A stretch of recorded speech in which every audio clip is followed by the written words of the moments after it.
On behalf of Akuno Senko for Bay, you know what I'm saying? Jay, where you at? We trying to help our people elevate.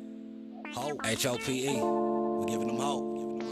We doing what we gotta do, you know. Every day, one step at a time, man. We gonna make it happen. Helping our people elevate. Yeah.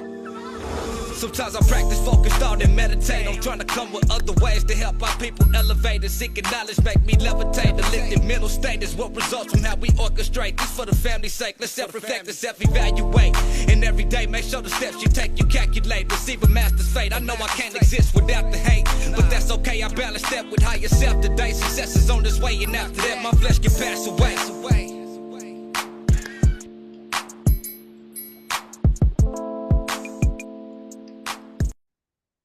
Peace, everyone. Today is the second Wednesday.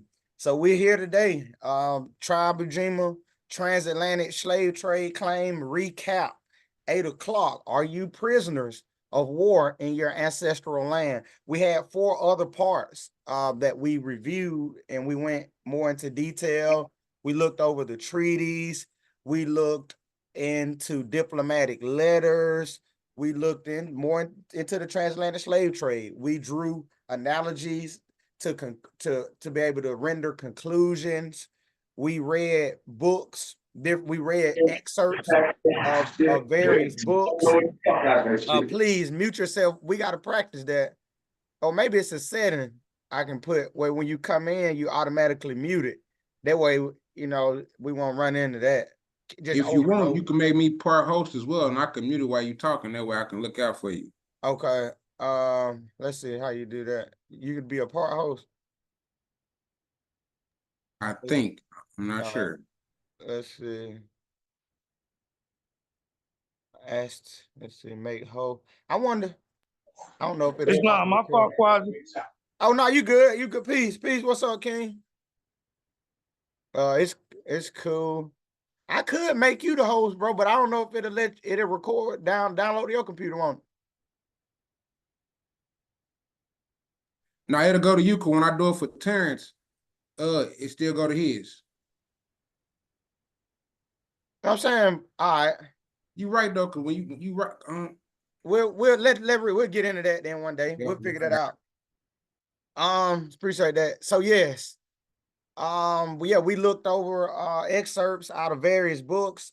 We used Moors and Masonry. Was the Moors and Masonry part 2. Part 1 was the guiding tool that allowed. Then of course then we pulled from other sources as well. But we was able to look into treaties, like I say, books and excerpts, diplomatic letters. We was able to look at different books dealt with cannibalism, and so we went over all that stuff, and this is just a summary put together of all the different study groups, but we'll do a recap to make sure we on the same page with the transatlantic slave trade. And so this is what we're reanalyzing, the claim that was made dealing with the raw materials, manufacturing goods, enslaved Africans, 13 colonies. We looked into that with more detail to see was anything hypothecated. A young unconscious Moor got incarcerated the other day. There was a group of people, and they were throwing fireworks, and one of the fireworks ended up hitting one of the police officers. And in their, how they typed it up in the newspaper, they said that the children were throwing explosives. I said, hold on, wait. Y'all see that? I understand it was fire, but why they used the word explosive though?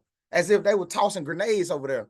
That's the difference. Grenades and fireworks, I know they both can be dangerous, but I'm saying the way you articulate what happened can distort the viewer's interpretation or the listener's interpretation of what you mean. Just like they still doing it. Just like the transatlantic slave trade. So they threw fireworks. They don't know. I can't say he threw the firework. It was 150 time in church, but they said, and they used the word explosive though.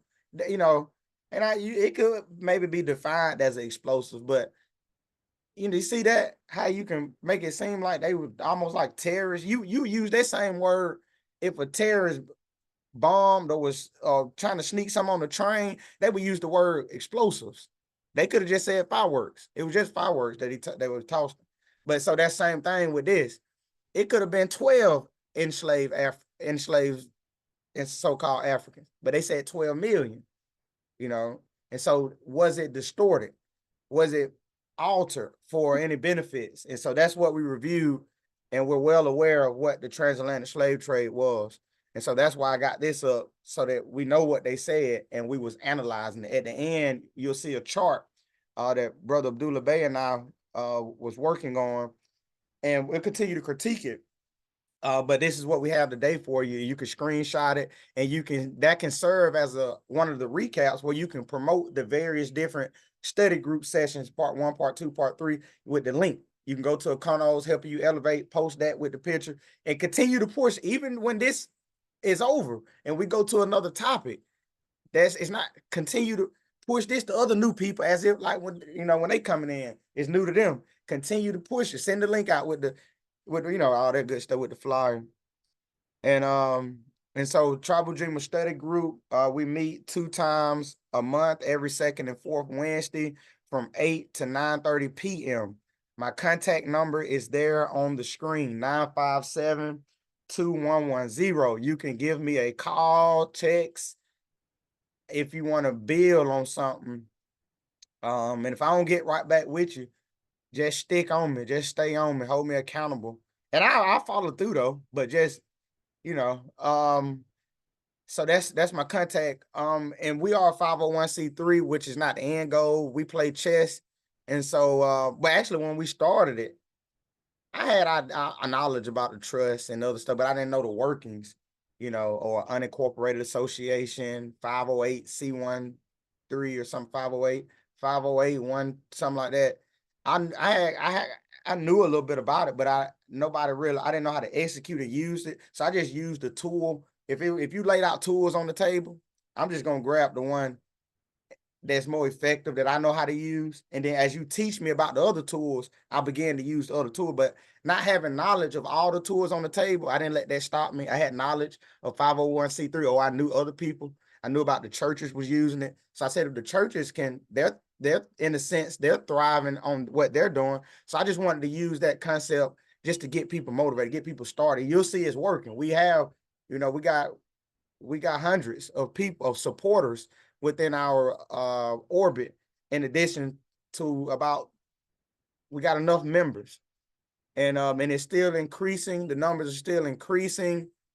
And so that was just a strategy of outreach to build trust within the community, build consistency and routines and habits. Because I knew about the Moors, and as I was, first coming about it, I was telling friends and family about it, but they didn't really take me serious because they didn't see serious stuff going on with me. And so I had to reevaluate. I didn't want to be looked at as boo-boo the fool, just and not having correct principles, correct concepts. And so it was good for me to kind of still have that community engagement piece. So I wouldn't go out here and be boo-boo the fool, because I knew there was a lot I didn't know.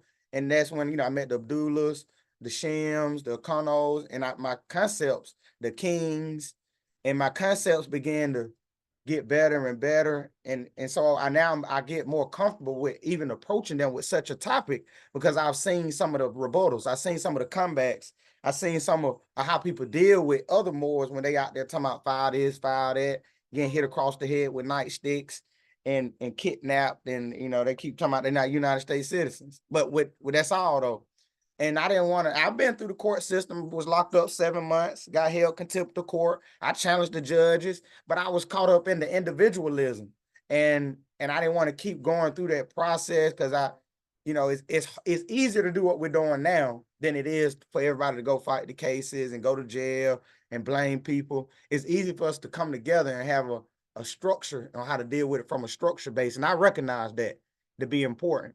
And so the 501c3 serves as a tool, as an instrument of outreach, which is a success for us. So it's been working for us, but it's not the end goal. Sometimes in chess, you make certain moves and you will mind giving that piece away. You'll let that piece go for the betterment of the whole.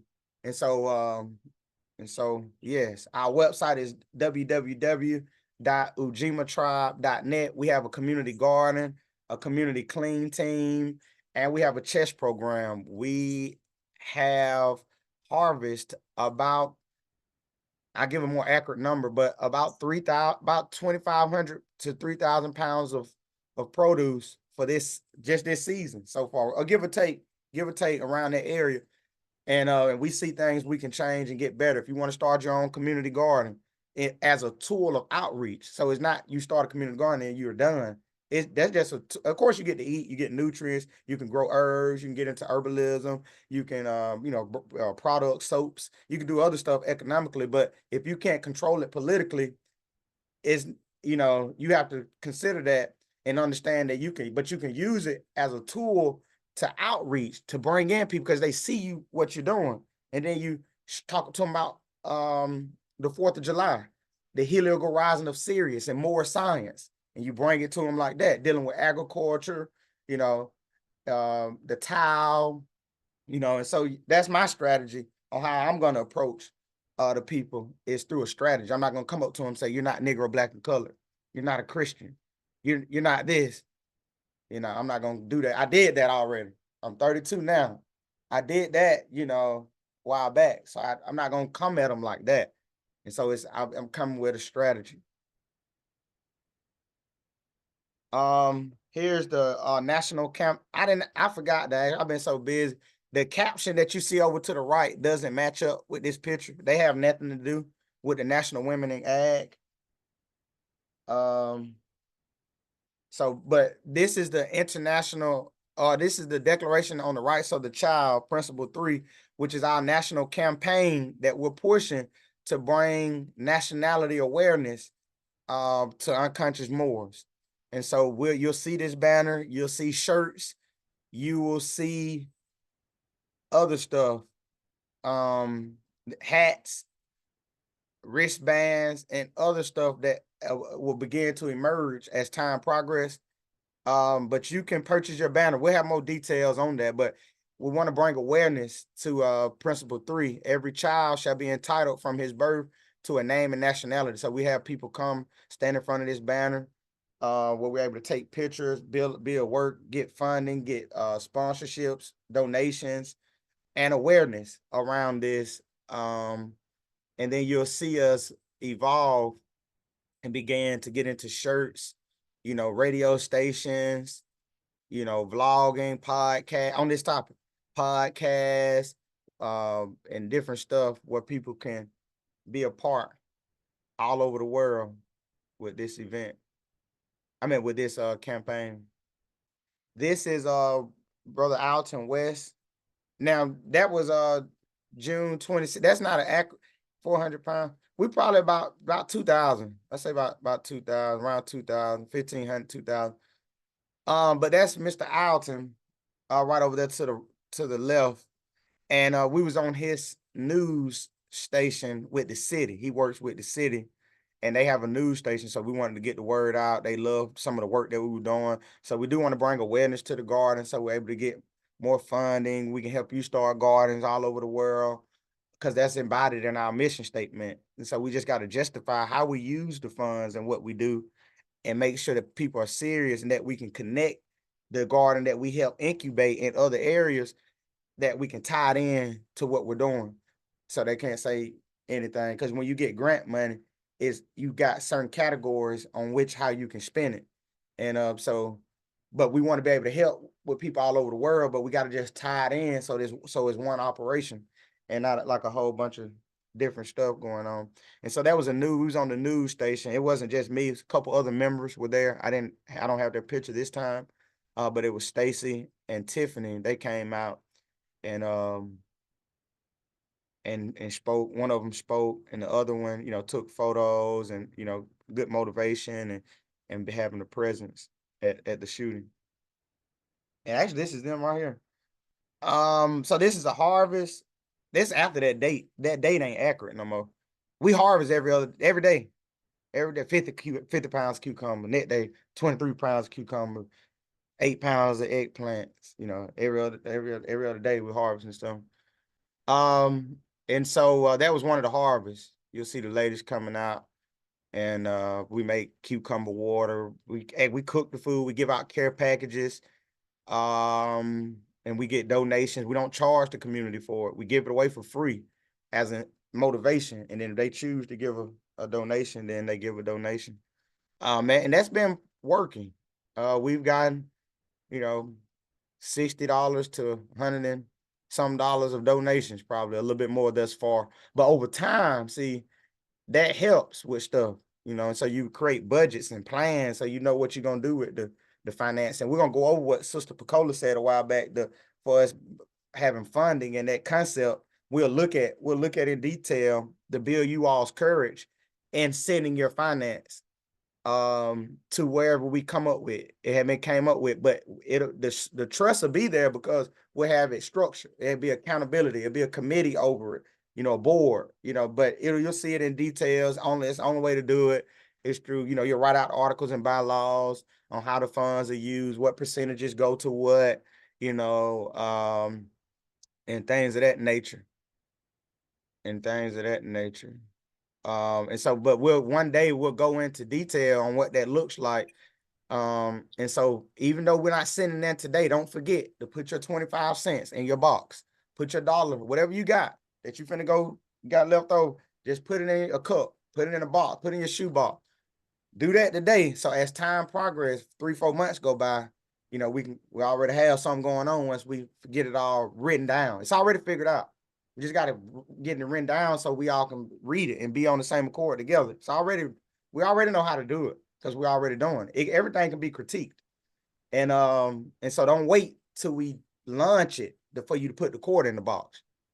You don't have to wait on that. You can put your quarter in the box every study group tomorrow or Cunos. Let that be your reminder. I'm going to remind you every study group from the day forward. So there won't be I didn't know. I forgot. I had to do this.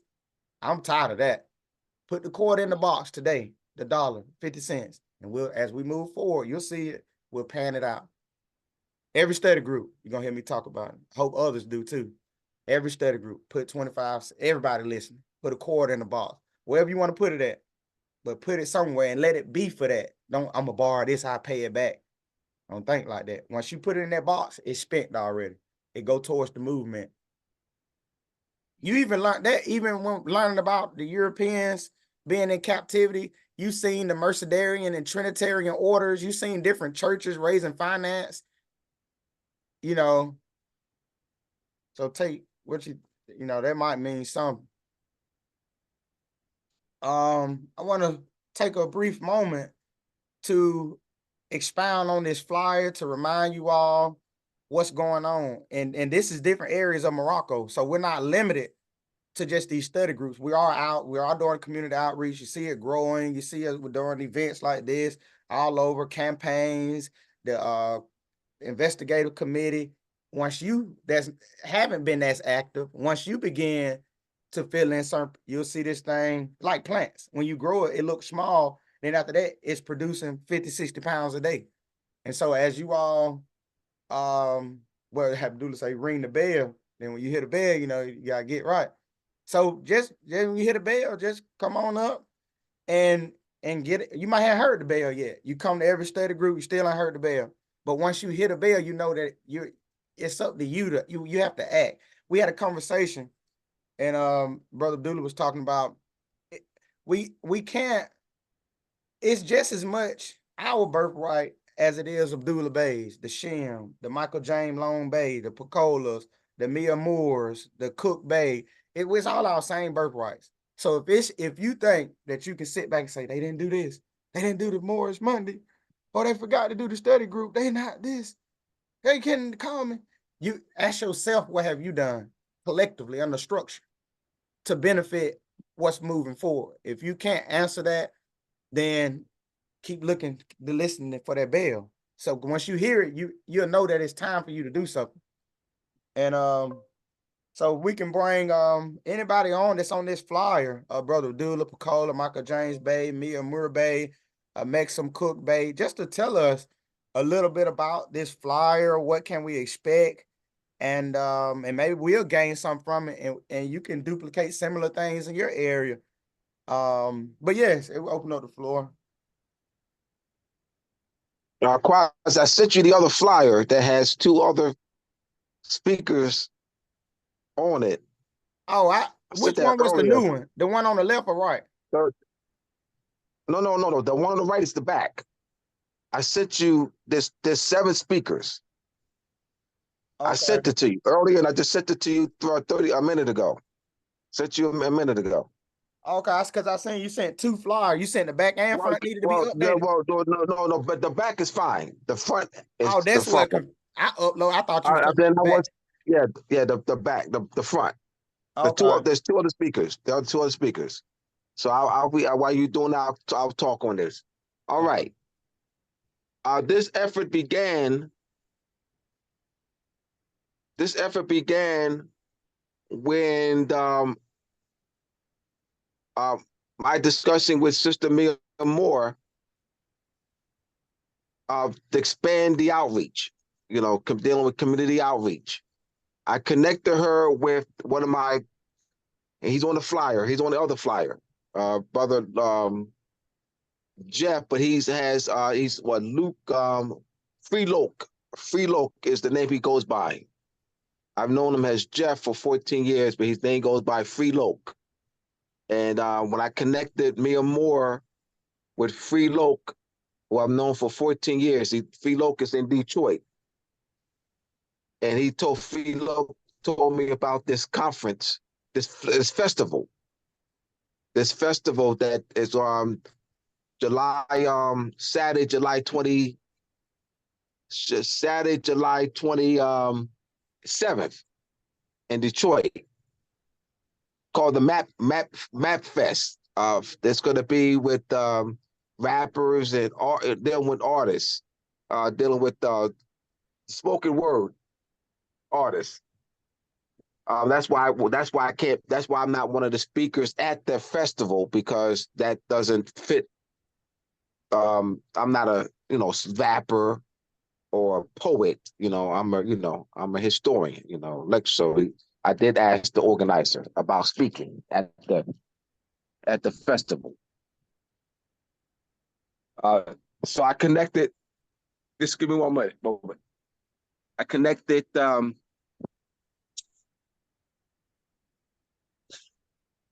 I connected Mia Moore with.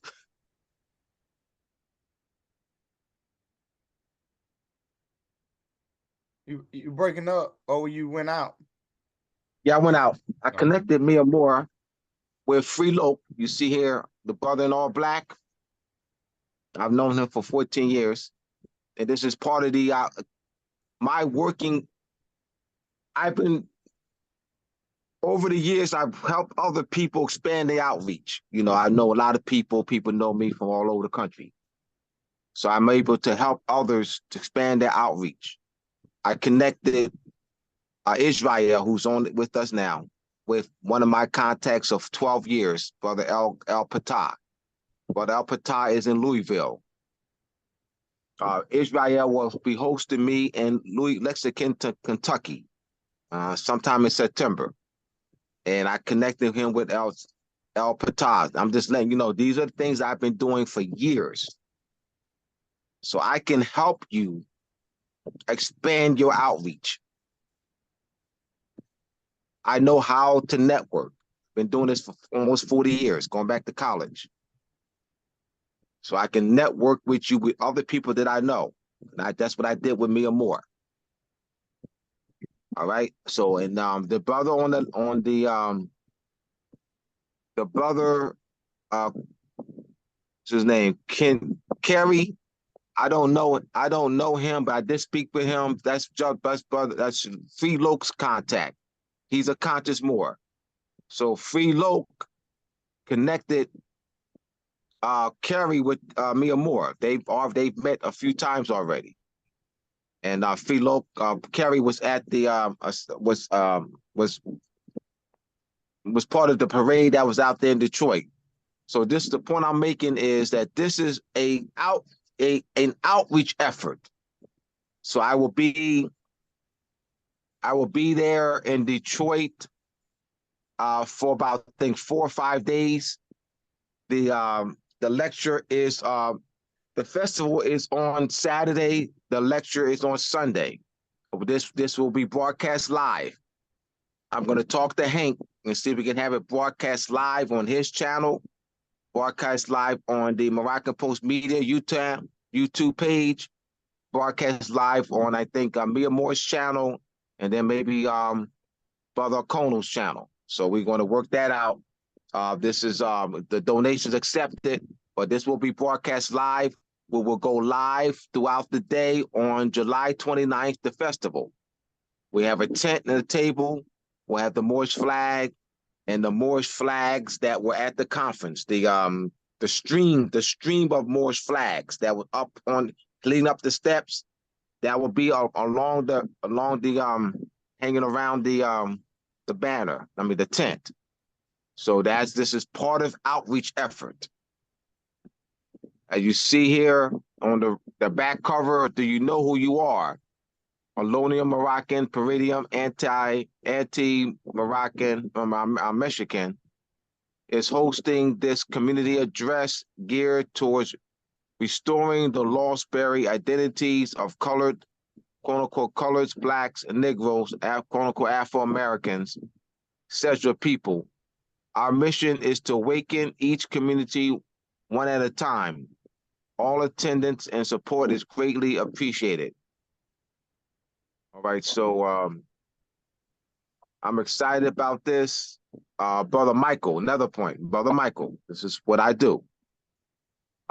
Sister Bacola and I met Brother Michael at Dr. Naila's event in April. I was a guest speaker there, and Michael was in attendance.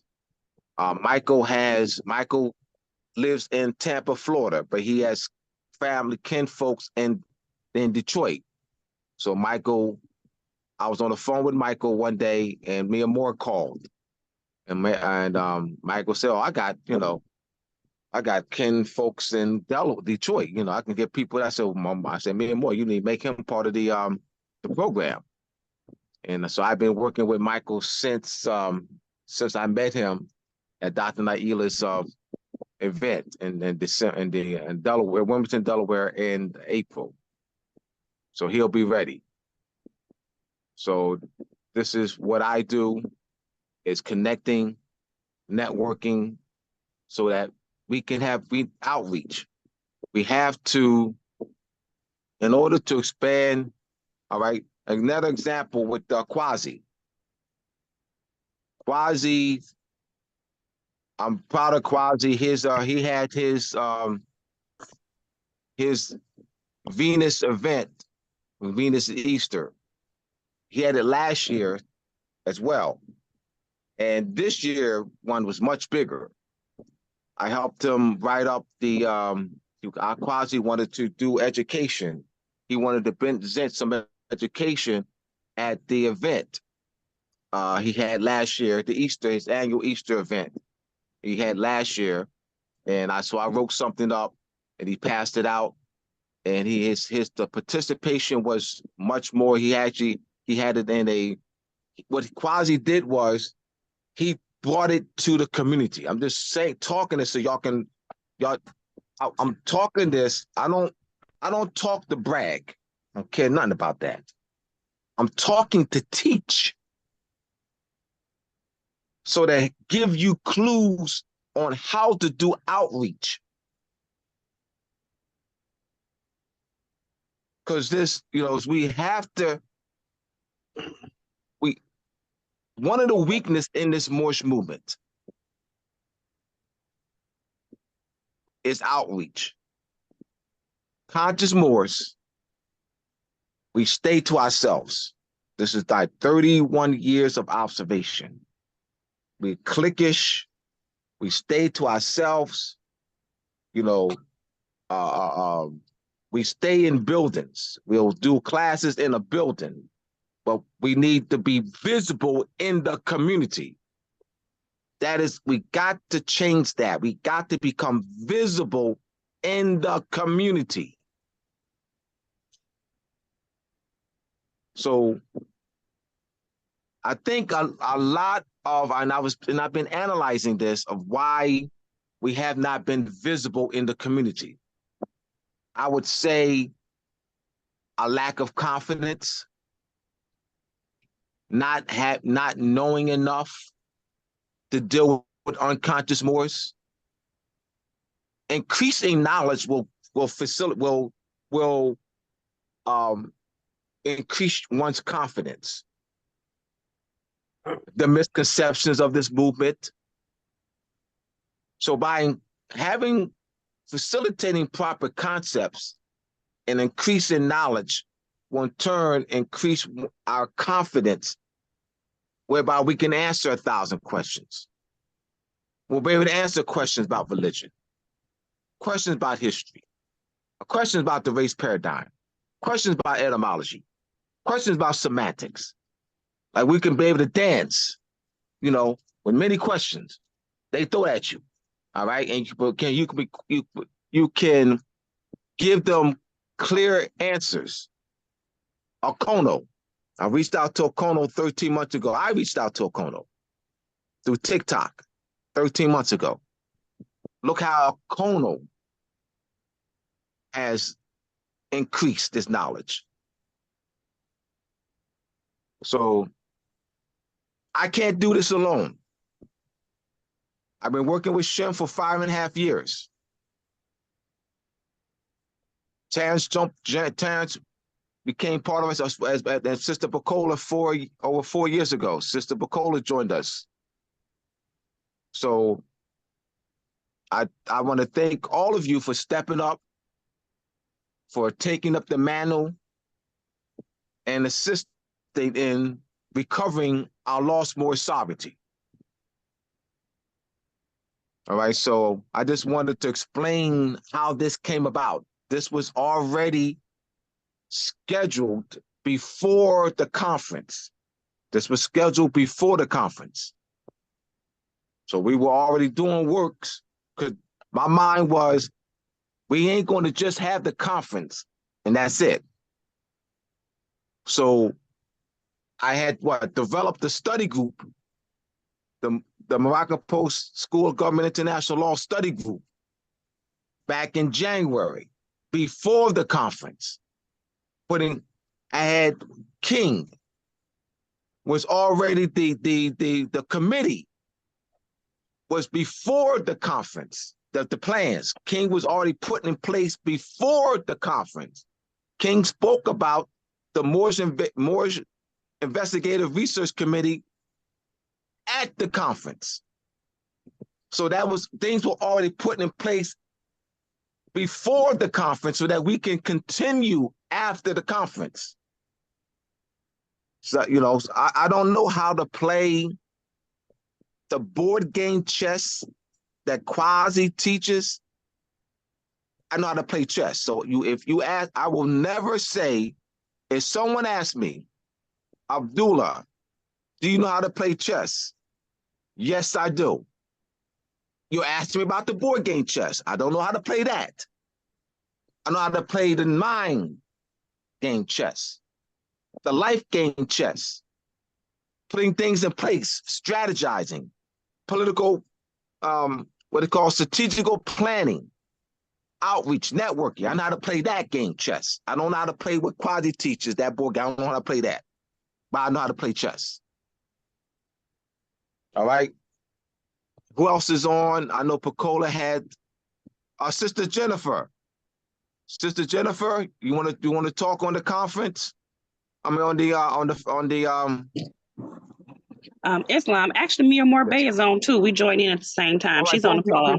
Both of y'all can join in. All right, thank y'all. Islam. Brother, yes.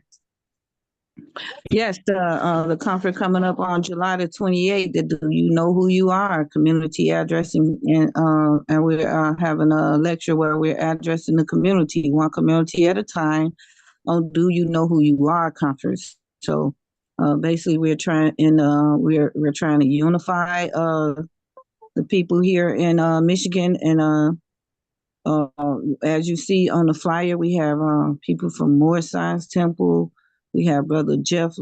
We have Brother Freelock, who representing the Black Panther, and we have Sister Bacola, we have the brother Guy, and he's actually one of our youngest person on the panel, and brother Guy, he's a young adult, emerging adult who's doing a lot in the community already as a Moor.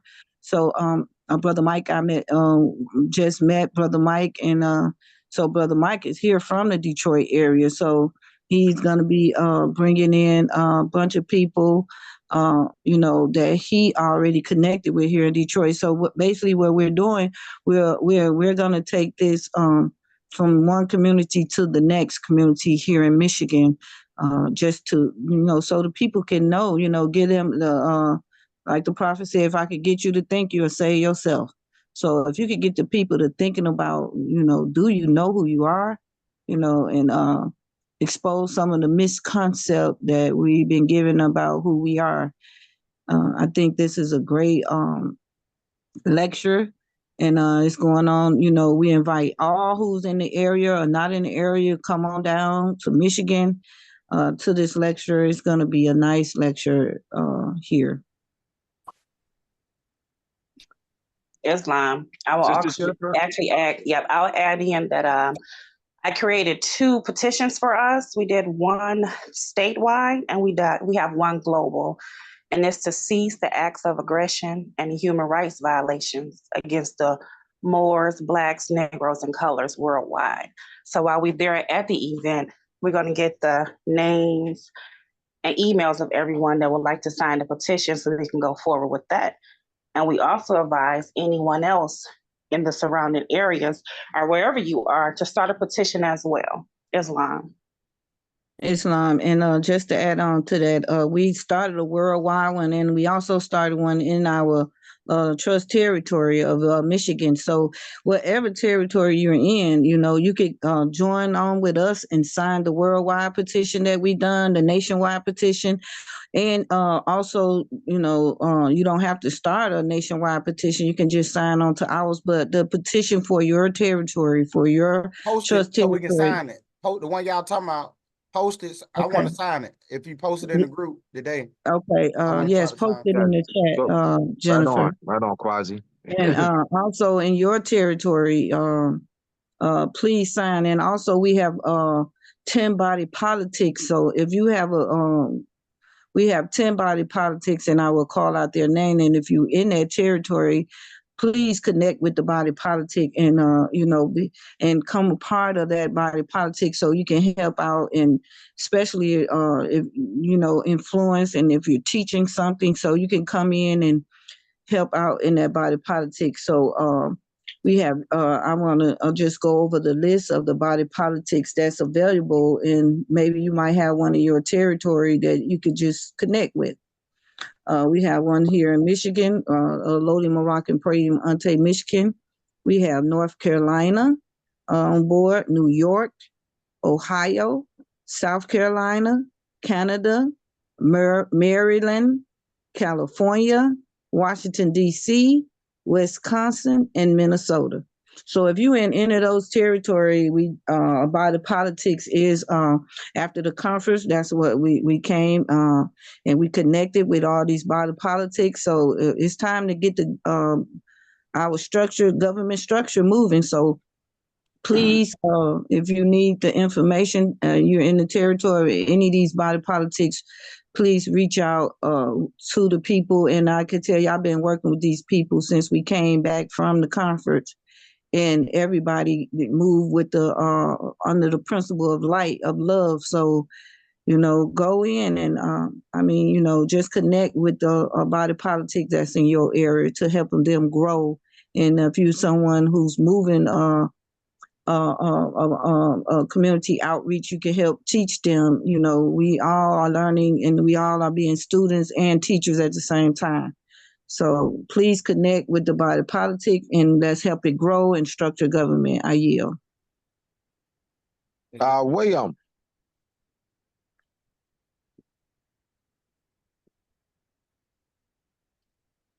Brother William,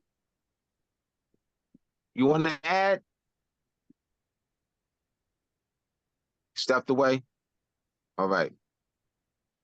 Body politic. If you look at the key to a society, a body of people who form a society, a body of people who form, a community, that can be deemed as a body politic. The key to facilitating that is outreach, developing rapport with the community. And so this was an effort. This is when Amia Moore and I talked about this at length, and she mentioned that she's been very active in the community, in vending. Someone who's a vendor can easily do it because they, connecting with different organizers of events, also vendors. So I can help with different strategies on how one can do that. And I said this before. I'm gonna say this again. I said it about 10 minutes ago. Is that with Conscious Moors? This is for Conscious Moors. Is that we've been closed. We must change that. And I think the changing of that is having the proper concepts so that we can be able to feel confidence. One of the points with Conscious Moors is that we'll beat our brothers and sisters over the head. You're not a nigga color black. Like, we'll beat them over the head. You know what I mean? Don't have no rapport with them. Just, you're not a nigga color black. I'm not exaggerating. So I'm not exaggerating. I don't do that. This is some observation. We don't mean we don't have a rapport in the community. We don't have a rapport in the community. So that's a weakness there, not having rapport. Meaning, my point is, don't go out there and teach them anything. Don't teach them anything. Just hear me out. I'm not an idiot. Don't start with, I got to teach them. That's a bad mindset. You're already off. You're off already. I got to go teach them. They're not nigga color black. You're already off. Develop a rapport. When I worked in the Kansas City school, I didn't go with, I got to teach them. I didn't go with that. How did the teaching begin? I developed a rapport. It's easy with the men, both European and Asiatic co-workers, because they deal with sports. I talk sports. Sixers or Eagles or Giants or I talk sports. What am I doing, y'all? What am I doing? Developing rapport. I'm at the school every day. Developing rapport. Then it comes up. Mr. Bay, what do you do? That comes up. Then I'm teaching. My point is, it's strategies on how to do it. That was the weakness among Conscious Moors. They know how to do it. We must develop. So when we are out there on the 28th, is the 27th is the festival. The 27th is a festival. We've already connected with Free Loke. I've known him for 14 years. I connected Free Loke with Mia Moore. Free Loke in turn connected Brother Carey with Mia Moore. Brother Michael, I in turn connected Brother Michael with Mia Moore. Brother Michael already has connections there. Sister Pacola's from Bolden. Sister Mia Moore connected with the sister of Maxim Cook Bay. So you see that? So when we're at the festival, so let's talk about the festival now, because that's part of this. The lecture, meaning that the reason why the lecture is scheduled around this time is because of the festival. Was that, well, I suggested me more. Well, let's set a lecture around the time of the festival so that when I'm there, we can be at the festival, we could do the lecture, do radio show, we go live, so that was all. This was before the conference now. This is before the conference. We was already planning before the conference. Because I said my mind was, when the conference is over, we still working. We already had certain things in place. Work with Kwasi. And what we're doing with the plan of the national Moorish, what's it called, Kwasi? Moorish. The Moorish National Campaign. Thank you. Yeah. Yes, that was just before. Those things were put in place before the conference. Even Kwasi getting the banner. So we're doing this thing. All right, so we can continue. I think, Brother William, you got anything? All right, so we'll go ahead, Kwasi. I'm done. All right, so I love that. I wish I could actually be there, but I'll be there. Also, real quick, Kwasi, Sister Flores is on. I will be speaking as the Comedic New Year Festival. The Comedic New Year Festival will be in, I think, Brooklyn, I believe. It's a 5-day event. I will be there as one of the speakers on the July 20th and July 21st. The only reason I'm not going to be there all 5 days because I got to be in Detroit. That's why. That was had already been scheduled. That was right after the conference that I was so I'm going to be one of the speakers. I'll be speaking on Sister Luisa, I sent you my topics for both days. And so I'm excited about that as well. So I'll be leaving New York and then heading out to Detroit. All right. So I'm excited about that. Go ahead, Kwasi. All righty. Let's get it going. Also, Hope. Dang, I thought I added the new one. That ain't the new one, is it? Kind of. Also, Kwasi, we got brother, we got Habil on, and Habil and Picola will be hosting me. This will be the second time, as at the library in Bronzeville. I was there in January, and so I'll be back at Bronzeville where Mike Tyson was brought up on September 10th. September 10th, I'll be in Bronzeville, and also we have Israel on. He will be hosting me in Lexington, Kentucky. I connected him with my contact of 14 years, El Patah. All right. And then Israel, we'll be working with El Patah on the Knowledge Fest in February 2025. So this is the way in which Israel can expand his contacts as well. This is what I'm saying, is that the outreach is growing. I've reached out to Saeed, and I have other contacts in California. So outreach is growing. The key is proper concepts. We cannot grow outreach with misconceptions. You must be grounded with proper concepts and be a network with network with a body of people and have a structured study. So just watch our work. Just watch our work. I yield. Islam. Helping our people elevate. I thought I updated the new one. I guess I don't know what, but I guess I did.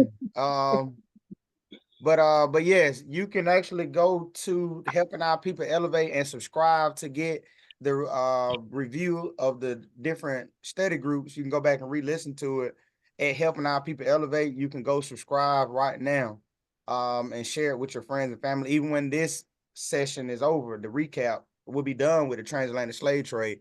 But a lot of people we still can push that part 1 through 4, and this is the 5th one, the recap, but we still can push that as if it's new, because there'll be a lot of other people, and I got to get better with pushing it as well. But you know, yeah, pushing it, you know, even when it's over, when we go to another topic, let's not let these topics die down. We still can continue to send them out. And you also can go to Moroccan Post Media and subscribe, and you got a lot of free classes and good information to clear up some misconceptions, because you won't get it all on these study groups, just over just one study group. You can still on your own time, when you sometimes with the video real long, I listen to it 30-40 minutes, go do what I'm doing, because you got 30, everybody got 30-40 minutes. So I would listen to it, you know, 30-40 minutes, write down a screenshot while I stopped it, because sometimes when I go back, it'll start over and I forget. And so sometimes it'll start back where I left off. But I watch it in 30-minute increments, sometimes an hour increment, hour and a half, whatever it looked like I can do that day. But you need to get through these videos and take notes so you can move forward with certain stuff, and not just come on to the study group and then get off and then go back to McDonald's. And you know, so we got to keep pushing it and let it become our lives. All right. So the transatlantic slave trade recap. I can't see the I'm gonna have to do that. All right, there we go. All right. Is that let's see. Okay, it ain't cut. I know it used to cut off some of the information, but I just wanted to see it so I can see our answers in the chat. The petition has been posted. If you all want to get on and sign the petition, I'm gonna sign it closer to the end, but please click the link and go ahead and sign the petition. Let's learn to do, just go ahead and do stuff. So you get 21 new signatures today. When was the alleged transatlantic slave trade claim? A, B, C, or D. And that next question, I was supposed to remove that and I didn't get the chance to go back. That was from the Easter recap. But the question, when was the alleged transatlantic slave trade claim? You can post your answers in the chat, or post them in the chat. It'd be easy. Post your answers in the chat. What do you think the answer to that question is? When was the alleged transatlantic slave trade claim?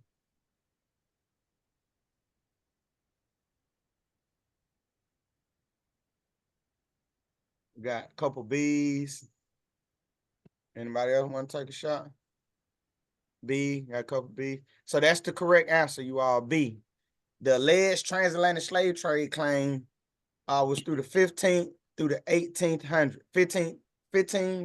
through the 1800s. So the answer is B. True or false? In his book, Christian Slaves and Muslim Masters, White Slavery in the Mediterranean, the Barbary Coast, and Italy, 1500s through the 1800s, concluded that 1 million to 1.2 million ended up in bondage. True or false? A or B? In his book, not my book. We got some A's. So the answer is A. Answer is A. The next question, and feel free to ask any questions or anything as we're going along and to the question. Like if you got another question on that question, then we'll do that, and then we'll go to the next question. You can come out the mic and interrupt, as long as it's about that question. Don't come on and say how many points somebody scored, you know. Like I'm just saying that to say, let's not get off topic. Let's not ask what Noble Drew Ali said. Let's not say, you know, how many, you know, all of that. If you got any question on that, we can address it the best way we can to give more clarity. And so just keep that in mind. What is the etymology of slave? A or B? What y'all think, A or B? The etymology of the word slave. A or B? Okay. All righty, that is correct. The answer is A, Slav.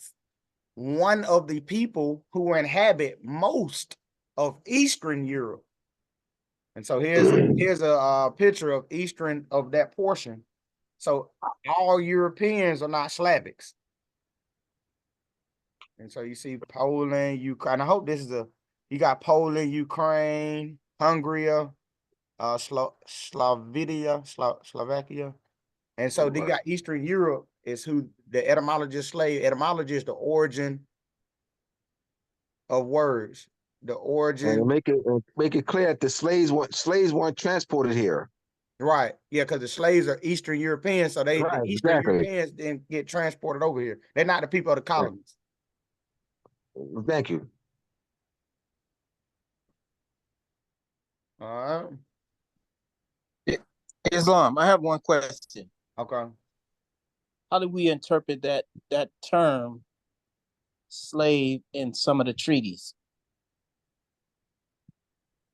In the treaty, and it's connotative sense. Yeah. It's connotative sense. Okay. Yeah. All right. Next question. Treaty of Peace and Commerce between Great Britain and Morocco signed at Fez the 23rd of January, 1721. So 1721. Is this during the same time period as the transatlantic slave trade claim? Is the Treaty of Peace and Commerce between Great Britain and Morocco signed at Fez January 23rd, 1721? Is that the same time period as the transatlantic slave trade claim?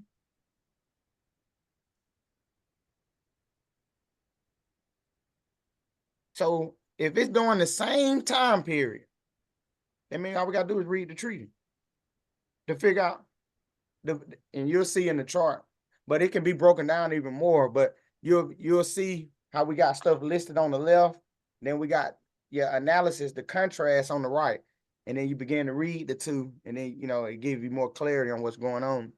So yes, they was at the same time. So the question is, why was this left out? And so we'll learn more about that through this recap. And so the Treaty of Peace and Commerce between Great Britain and Morocco signed at Fez 23rd of January 1721. Was it between Englishmen and Moors? Who was that treaty? Who was in that treaty? Who were they talking about in the Treaty of Peace and Commerce between Great Britain and Morocco? Was it between Englishmen and Moors?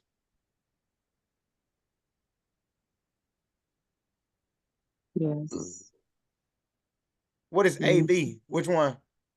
Is it say but no? Okay. Now Sadid. Okay, I think I don't where you put two. I put B. So no. Yes. I'm saying yes to no. You saying what now? Saying yes to no. So I'm saying B. So I'm saying yes to no to B. So no, so it wasn't between Englishmen and Moors. Yeah, that's what I'm saying. Okay, who was it? Who was it? Who was the treaty with? The treaty was, if I'm not mistaken, there was signed between. Hold on, I can't really see it. Oh, yes, it was. Sorry, I had something. It was something covering it up. I didn't see it. That's my bad. That's my fault. Yeah. Okay, so yeah, that was my fault. Sorry about that. So I guess, I'm actually changing my answer.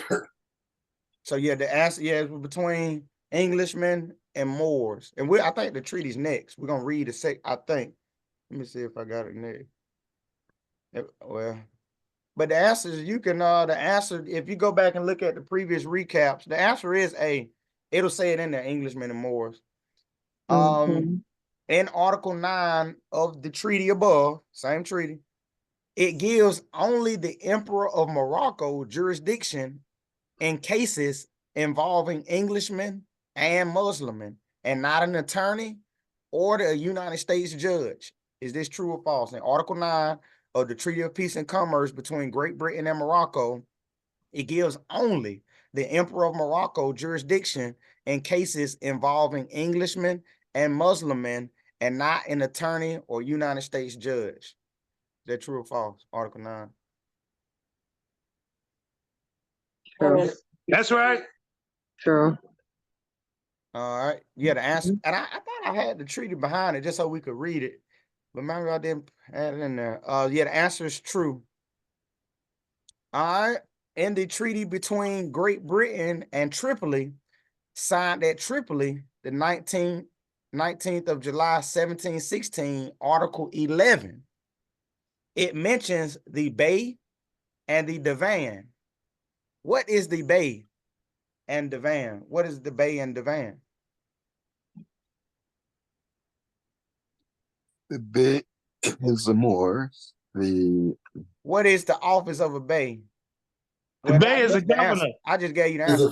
He's it's a governor. Okay. And the van is a imperial, an imperial type of so Bay is a law military. Oh yeah. All right. So military authority. All right. A Bay. That's not what a divan is, though. But a Bay. Go ahead. Is it like the council? No, lawmaker. No, it's not. It's not a person. It's a group. We'll read it next. A Bay. No.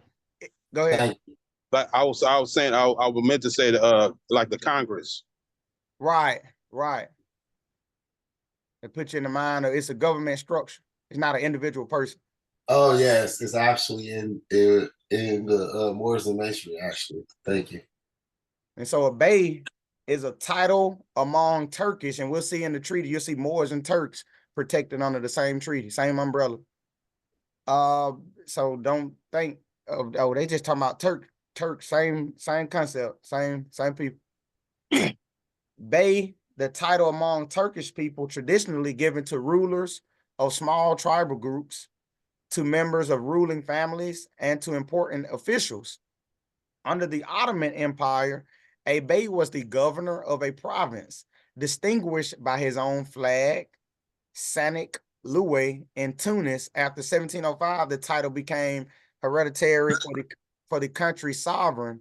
Later, bey became a general title of respect in Turkish and Arab countries, added after a personal name and equivalent to esquire or sir in conversations in English. So it's not that they're equivalent, but in English they were made equivalent as to the esquire. In the 20th century, Turkish people, bey, those surviving in polite conversations, were replaced by bey before the name equivalent to Mr.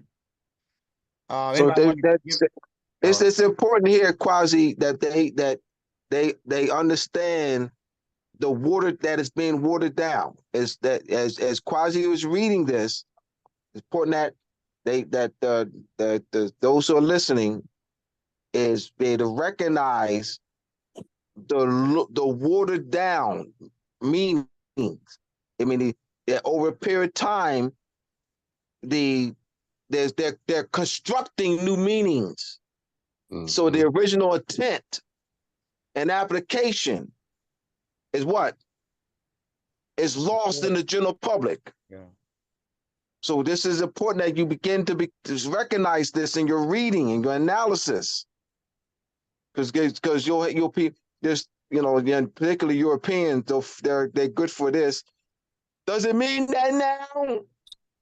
It don't mean that now. Because that's their power base. Their power is, it don't mean that now. It's 2024. That's their power. Their power. So if you go for that, they maintain power. Because you're playing on their field. Their field is, it don't mean that now. Their field is words change over a period of time. That's their playing field. That's their control. You can't use etymology. You can't use 1,000-year-old meaning. This is 2024. That's their power. That's their power. Yeah, very true. Very true. Their power is their There's suppressing. about 10 definitions for the word divan right now. Right. In one There definition, you they go. got 20 It's different important that meanings. we got to pull this out. So this is important. I just wanted to add this as part of the discussion because this is part of critical thinking. This is why I was saying that I don't teach etymology from a robotic. I teach, you got to teach critical thinking. You got to incorporate critical thinking in your teachings. It's yeah, they would also state well, you're not Turkish or you're not part of the Ottoman Empire. Yeah. Or you don't live in Tunis. And you have to be able to explain to them the Turkish people, the original inhabitants of the peoples of Turkish and the Ottoman Empire, which is Ottoman. Ottoman is just, as we know, is a German name, is a German word. But Ottoman is what you really want to say instead of Ottoman. And we all know who Ottoman was. I yield the floor. Who was Oshman? If just for those who don't know.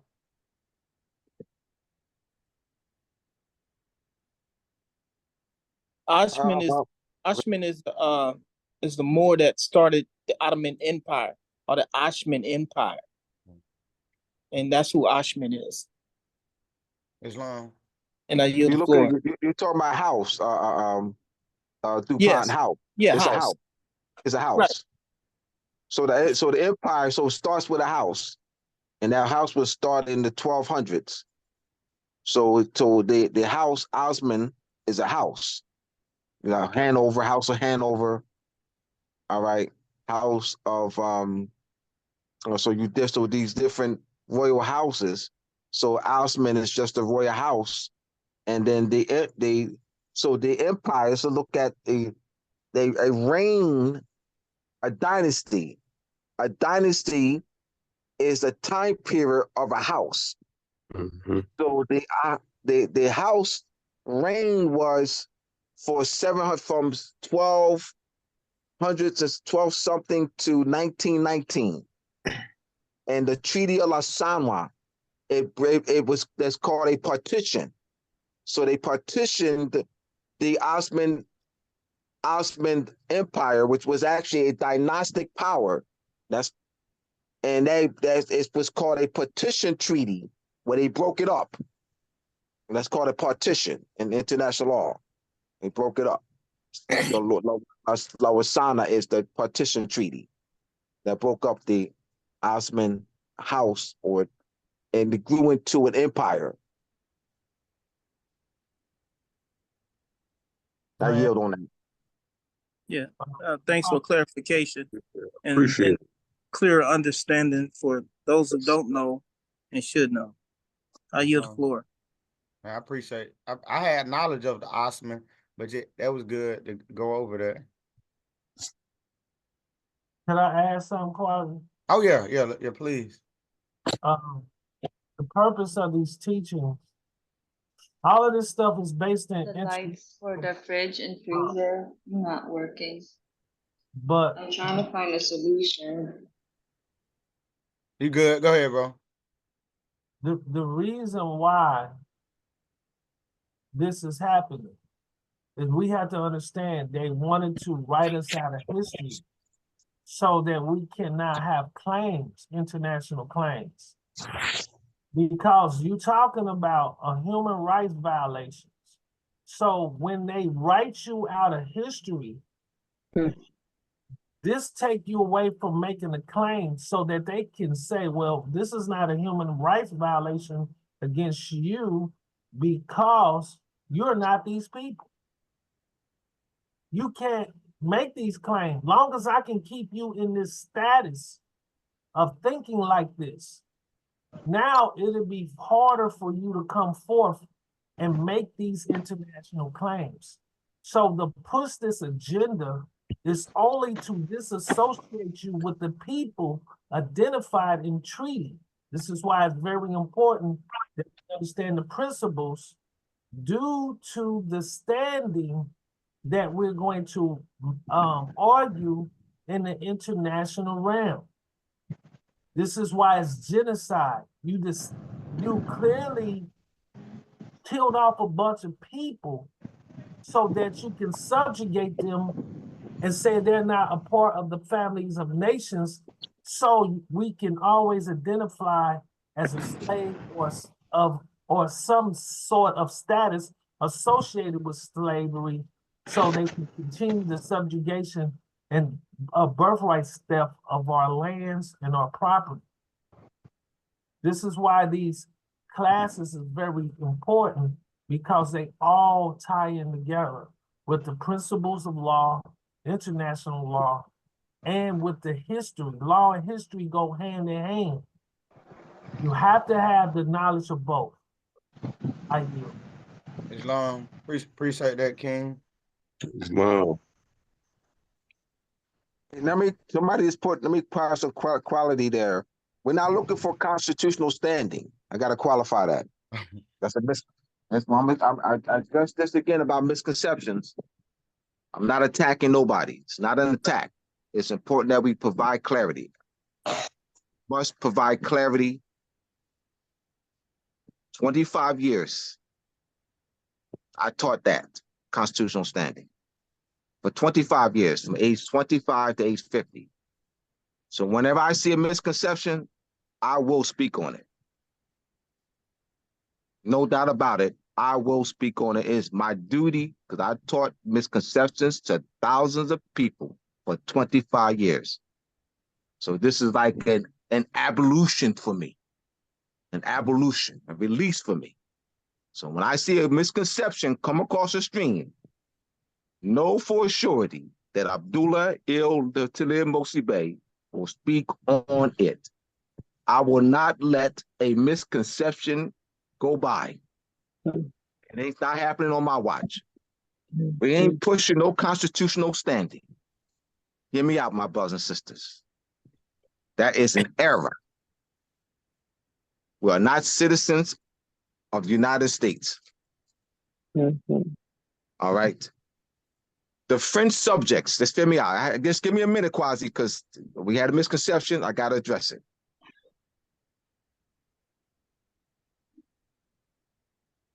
The French subjects and Spanish subjects who were born and raised on our land in the French zone called the Louisiana Territory, named after King Louis XIV. They became citizens of the United States. How? I'll answer the question. The Louisiana Purchase Treaty. The French king, one of the occupying sovereigns, negotiated that treaty with the United States in 1803. Article 3 of that treaty is the citizenship clause. The French subjects became citizens of the United States by virtue of that treaty. The French subjects, as well as Spanish subjects, because France ceded it to Spain in 1762 through the Treaty of Fontainebleau. So Spain brought her people into the French zone. Remember, Spain had already had her people over in California area, Oregon and New Mexico and so forth. So Spain brought her people over into the French zone, all right, and actually became the Spanish zone as a virtue of the 1762 Treaty of Fontainebleau. So French subjects already had property, so their personal rights. So now when they became citizens, so the point I'm making is, and also another one, Article 3 of the treaty between the United States of Mexico and the United States, called the Treaty of Guadalupe. Article 3 is the citizenship clause. Mexicans had 1 year to notify the Mexican government on whether they're going to remain citizens of Mexico or become citizens of the United States, not through immigration, not through naturalization, through that treaty. So my question, how did the Moors become citizens of the United States? Meaning that, hear me out. It would have to be the Moroccan Empire. All right, just like so what I'm doing is I'm showing that the French king made an agreement with United States. Who made an agreement? What Moorish emperor? Nobody. What Moorish emperor? Name him. Or empress, name her. Or bey, or they negotiated. Where is the citizenship clause? Where's the treaty? Identify this treaty, not constitution. Identify the Moorish treaty and citizenship clause. Before we say constitutional standing, how would Moors have constitutional standing? All right. How does one gain constitutional standing on the Japanese Constitution? How does one gain constitutional standing on a French Constitution? Nigerian Constitution, Burkina Faso, South Africa Constitution. Let's talk. How does one gain standing? The standing, French, English, Dutch Constitution, Japan, China. This is important because we have to intellectually challenge that. We don't constitutional standing. Hohenstein versus Lynam. Hohenstein versus Lynam. Solomon Hohenstein had purchased 3 properties in Virginia. When he transitioned, Virginia had enacted, prior to his transitioning, under fief, under a chief law. So Virginia was trying to apply a chief law, and by enacting a statute where Virginia could keep the proceeds from the sale. Article 5 of the 1850 treaty between the Swiss Confederation and the United States protects a United States citizen in Switzerland. A United States citizen, in that case, will be a United States national in Switzerland. When a United States national in Switzerland purchased property, they sell that property. Article 5 of that treaty protects a United States citizen or national in Switzerland to receive proceeds from the sale. Likewise, a Swiss national in the United States. So now, what was the issue? The first issue that had to be determined was Hohenstein. Did Hohenstein renounce his allegiance to Switzerland? Once it had been determined that Hohenstein had never renounced his allegiance, therefore there was no renunciation of citizenship, then what? The treaty applied. His treaty standing. Article 6 of the United States Constitution, this is the supremacy clause. Hohenstein did not have constitutional standing. He had treaty standing. Why? Because Hohenstein was not a citizen of the United States. There was no, the United States statute did not apply. It was Article 5, meaning the treaty protection was already there for Hohenstein. So it's not constitutional standing, it's treaty standing, meaning the reason why this is important. When we push constitutional violation, constitutional standing, we are making a claim that we're not of a foreign government. that's foreign to the United States. We're not making that claim. We must make a claim that we are of a foreign government. I know our mothers, I know she's been knocked in the head. I know our mother was knocked in the head by Spain, by Portugal, by the Netherlands, by the Dutch Republic, by Aragon, by Castile, by England, by Great Britain. I know she was knocked in the head 1100, 1200, 13, 14, 15, 16, 1700, knocked in the head. I know she's in the hospital, bound by France and Spain and England, Aragon, Castile. I know that. But that is still our mother. She's still our mother. And we belong to her by nationality, descent, consanguinity, and national origin.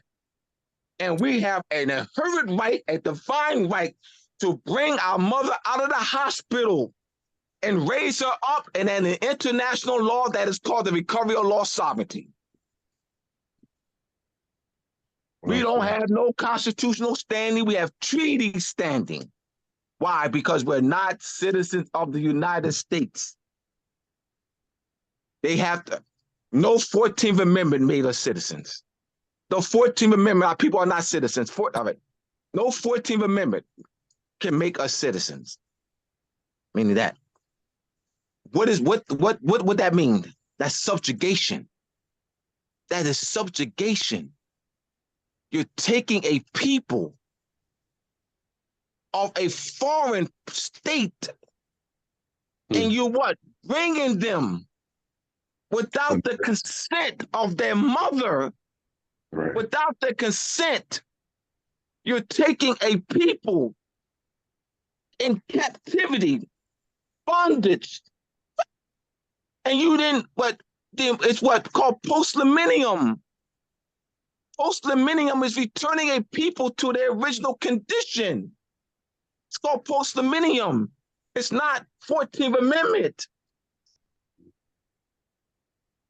It's called post-millennium, not 14th Amendment. Oh, we're going to make them citizens, all right, without their consent. You know, we collapse their empire. Without their consent, we're going to make them citizens. We're going to tax them, use them as tax base, as a labor force, as a market. Wow. We're not going to teach them their nationality, their history, their names, their festivals, their culture. No. We're going to make them citizens by the 14th Amendment. That's a violation of international law. That's called subjugation. We must rise in the knowledge of international law and treaty studies. No constitutional standing here, treaty standing. Hauenstein had treaty standing. He didn't have constitutional standing because he was not a citizen of the United States. I trust I provide great clarity on what I was saying. I knew I needed a few minutes just to provide great clarity. We must continue to do that. We must.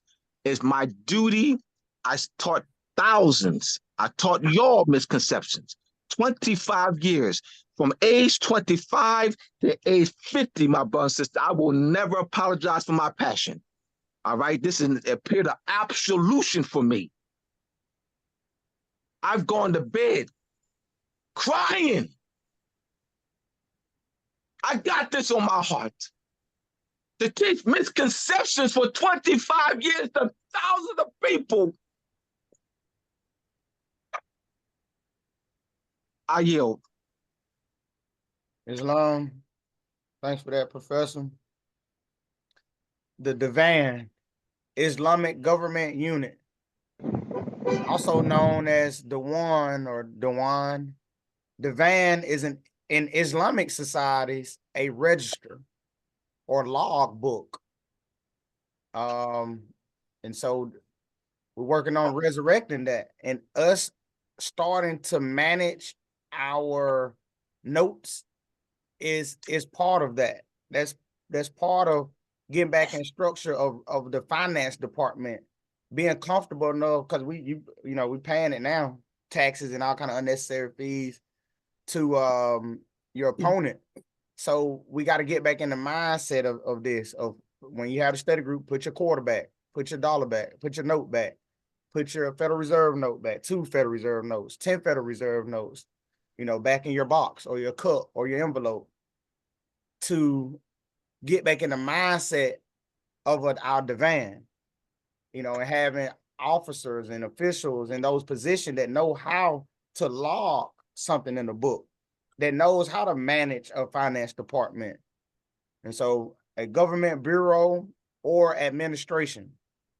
The first divan appeared under the Caliph Umar I, 634 to 644, as a pension list recording free Arabic warriors entitled to a share of the spoils of war out of rents and property tax exacted from conquered farmers and land. So when the United States, ain't no telling what they're doing with when the farmers got to pay all these extra excise taxes and all the taxes we pay, and we, that's they going to folks to help conquer you. I mean, it would make sense when you read this, because they didn't create nothing. They just took what was already in place and started using it. And so out of rents and properties, taxes exacted from conquered farmers and landowners, hereditary pensions were assigned to warriors entered in the divan. Later, the term came to, so it's not an individual person. Later, the term came to signify a financial institution, and by the time of the Caliphate of Muawiyah, 661 to 680, it meant a government bureau, e.g., the Chancery or the Postal Service. In Arabic literature, the term is used to refer to a collection of poetry. And so you look, your divan will consist of multiple officers and officials that makes up the divan, your bey, your day and others, the caliph and others that will make up your divan. So it can't be done with 3 people, 8 people, 6 people, 10 people. And so that's why you hear professor always talk about having the right concept, having the right view of what's going on, so that we can pull ourselves together to be more effective. And resurrecting the divan is part of that. It can't be done alone. Anybody got anything they want to add to the divan, about the divan, or questions or comments about the divan? So when people say the Moroccan government already resurrected, they just repeating something. They ain't, you really don't hear many say the divan is resurrected. So they haven't really looked at stuff. They just got a document and a website, and logos and and stuff like that, and they can use words you never heard. And so we'd be like, oh, the government started. Look, go to over here to the federal national government, and you won't see divan mentioned at all. So what they talk, how they coming up with all this? It's something. Nor do you see sovereign power, nor do you see the recovery of lost sovereignty. You don't see the recovery, meaning recovery of lost sovereignty, military. All right? Military. I mean, I see, so that means, all right, so they got to stay, no problem. That means that no European cops, none of those cities are in their defined zone. You don't see them violent, because they cannot come to your defined zone. You can't see dividing around. You see Moorish, Moorish cops on the car.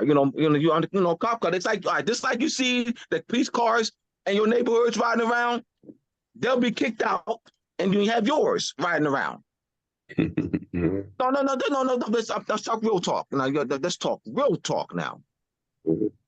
I want to add something to that too. No, because we got to talk real talk, man. You got to, man. So that I want to achieve that, but we got to have proper concepts. We'll never achieve it with the misconceptions. True. Go ahead, King. I'm gonna stop talking, but I ain't gonna. You know what? I ain't gonna say another word. No, don't say that. No. I want y'all to understand. Going and get an EIN from the Internal Revenue Service saying that your government doesn't give you rights as an international body. I'm gonna repeat that. Going to the Internal Revenue Service a division of the executive branch, do not give you powers as an international body. You don't need to go to the Internal Revenue Service. There is a way to go about doing it in the proper concepts based on the principles of law. Subjugation is a big no-no in international law. Sovereign states do not have the power to encroach upon other sovereign nations. That's a big no-no. So we have to look at, as the 14th Amendment was constructed using constructive language, they had to identify you as Black, Negro, and colored and remove the word more from the language because that would have been a violation of international policy, violating public international law and encroaching upon private international law. Big no-nos. So I want y'all to understand, because a lot of Moors believe I went to the IRS, I got me an EIN, I'm a foreign, and I'm doing this, and I got a government, and that's not how it works. I just want to put that out there.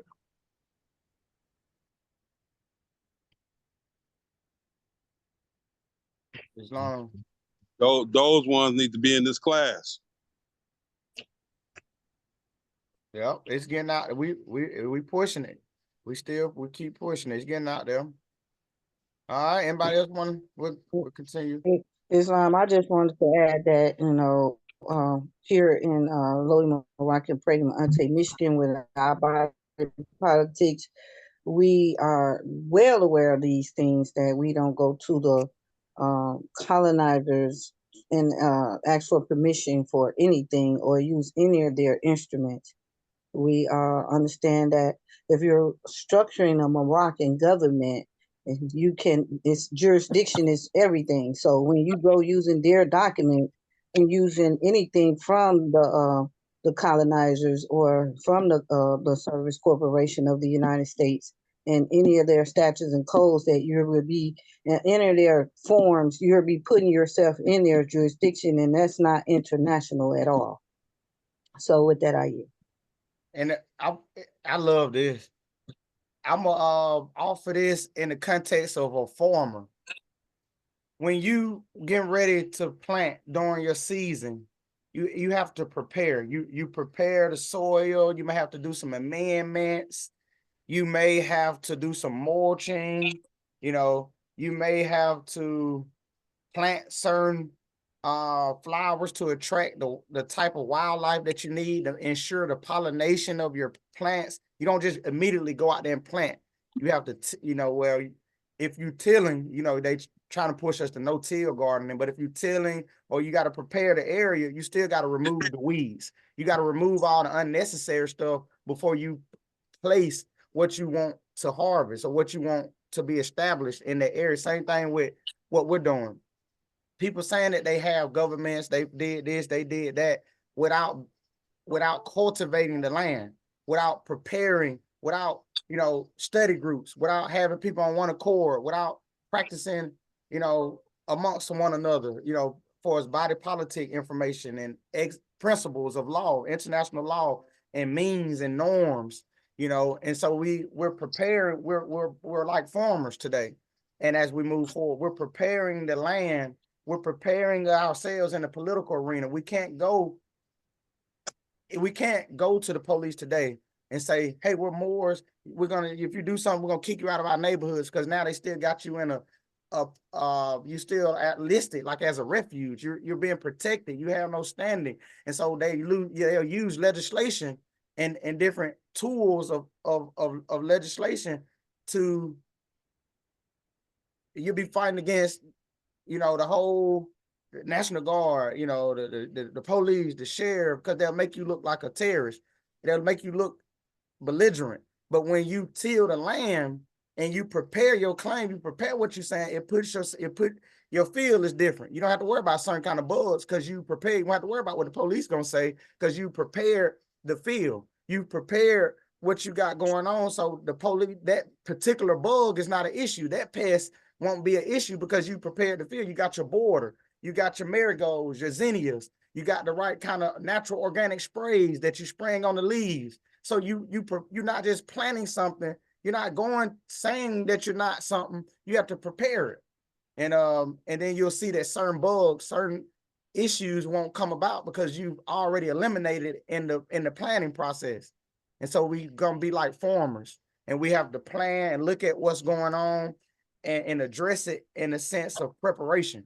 And so that's why you see the study group, you see us being redundant, going over the same stuff so that we can talk and look accord. We can, when we posting and talking and asking questions, that they sound right, like that we comprehend what's going forward. That constitutional question, it didn't show that, and I'm not picking on, I'm saying, but that question will allow for a certain bug to come eat your plants. We want to plant the right conceptions in our mind so that we won't allow room for certain pests to damage your crops. And so our political body in this analogy is the crop. And so we just want to till the land. We want to prepare ourselves, with the Treaty of Liberty, forming our own constitution. That's all. This is equivalent to like planting certain plants, tilling up the land, pulling out the weeds, the unnecessary stuff, companion planting, putting stuff that's strong next to other plants. You won't put like a tomato and squash together because they attract the same kind of negative stuff.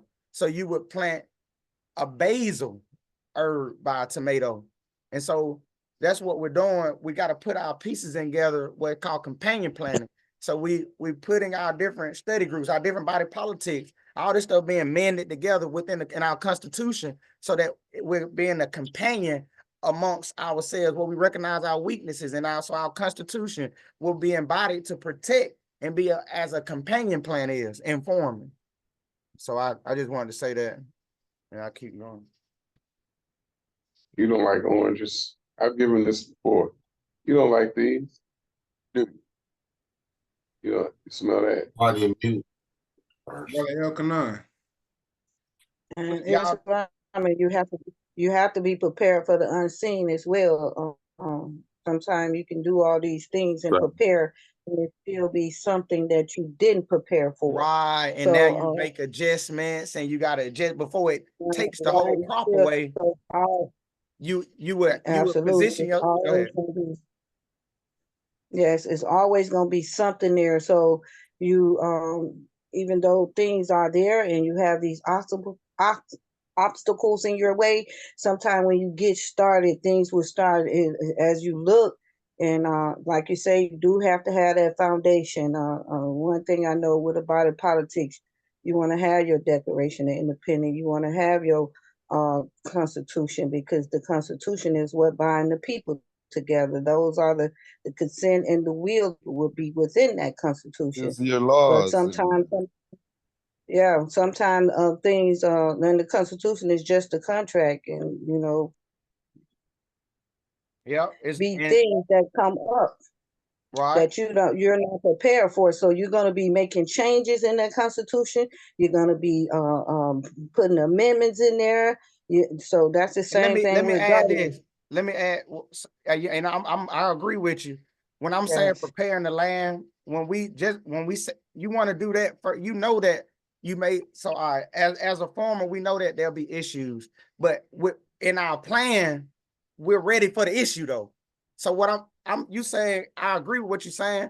I'm saying, but when you cultivate the land and you prepare, you planting your stuff, that's for prevention. As much as you know already of the issues that's in the front, you already eliminate as much as you can.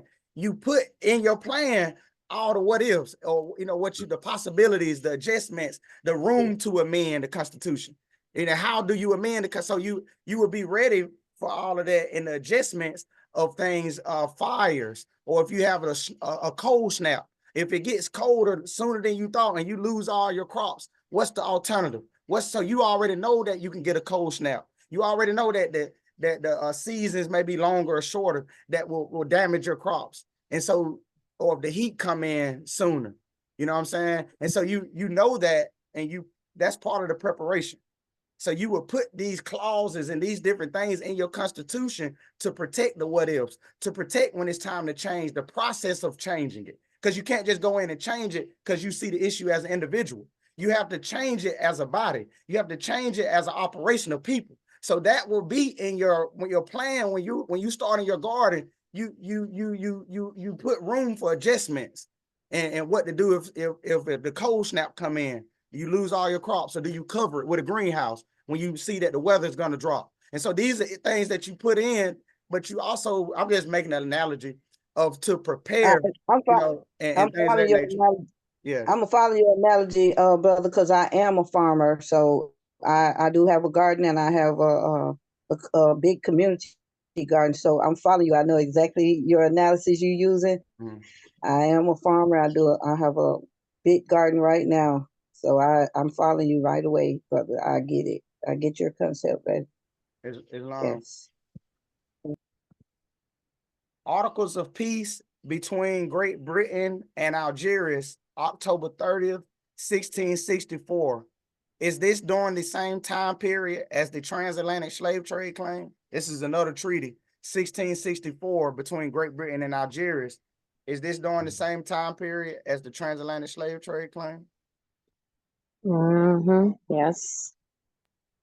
Yeah. Yes. All right. So that's why it's good for those listening. Go back and read over these treaties so you can see what was happening at that time to cross-reference the transatlantic slave trade claim. In the Articles of Peace between Great Britain and Algiers, October 30th, 1664, in Article 3, it proves that it was European captives held by Moors during the same time period as the transatlantic slave trade claim. In Article 3, it proves that it was European captives held by Moors during the same time period as the transatlantic slave trade claim. What do y'all think? That's yes or no? Okay, we got some A. So yes, the answer is A. In Article 3, you'll read that of Great Britain and Algiers. You'll get that conclusion. And I just want this just for some of the newcomers. I just like to bring this into the Geneva Bible. It's other chapters, and you'll see in the Geneva Bible altered in the King James Bible. So you'll see Jeremiah 13:23. It says, "Can the black Moor change his skin?" You see the black is not capitalized, so it's an adjective, and then you see the Moor being capitalized as a proper noun. So you see who is what and what they were trying to give a description, but they're talking about the Moors, and so you. But then when you go to the King James, it's removed. Black and Moor is removed, and they use the word Ethiopian, and that's in your King James Bible. And it's various different chapters. This is just two. If you know the others, you can post them in the chat. But this is two of them, but they are others that shows the change, how they're using words to write us out and take us out of history. This is one of the treaties. This is the between Great Britain and Tripoli. Article 19. Somebody want to read this for me? And this is the Articles of Peace and Commerce between Great Britain and Tripoli, signed at Tripoli, the 5th of March, 1676. And this is during the same time period as the transatlantic slave trade claim. Same time period. Somebody, and you can get this at Moors and Masonry, Part 1, and you can go to post it in the chat. I posted. You go to Moors and Masonry, www.moors and masonry.org, and you can purchase this book. But somebody read Article 19 of that treaty, and let's see how it reads. What can we conclude from this?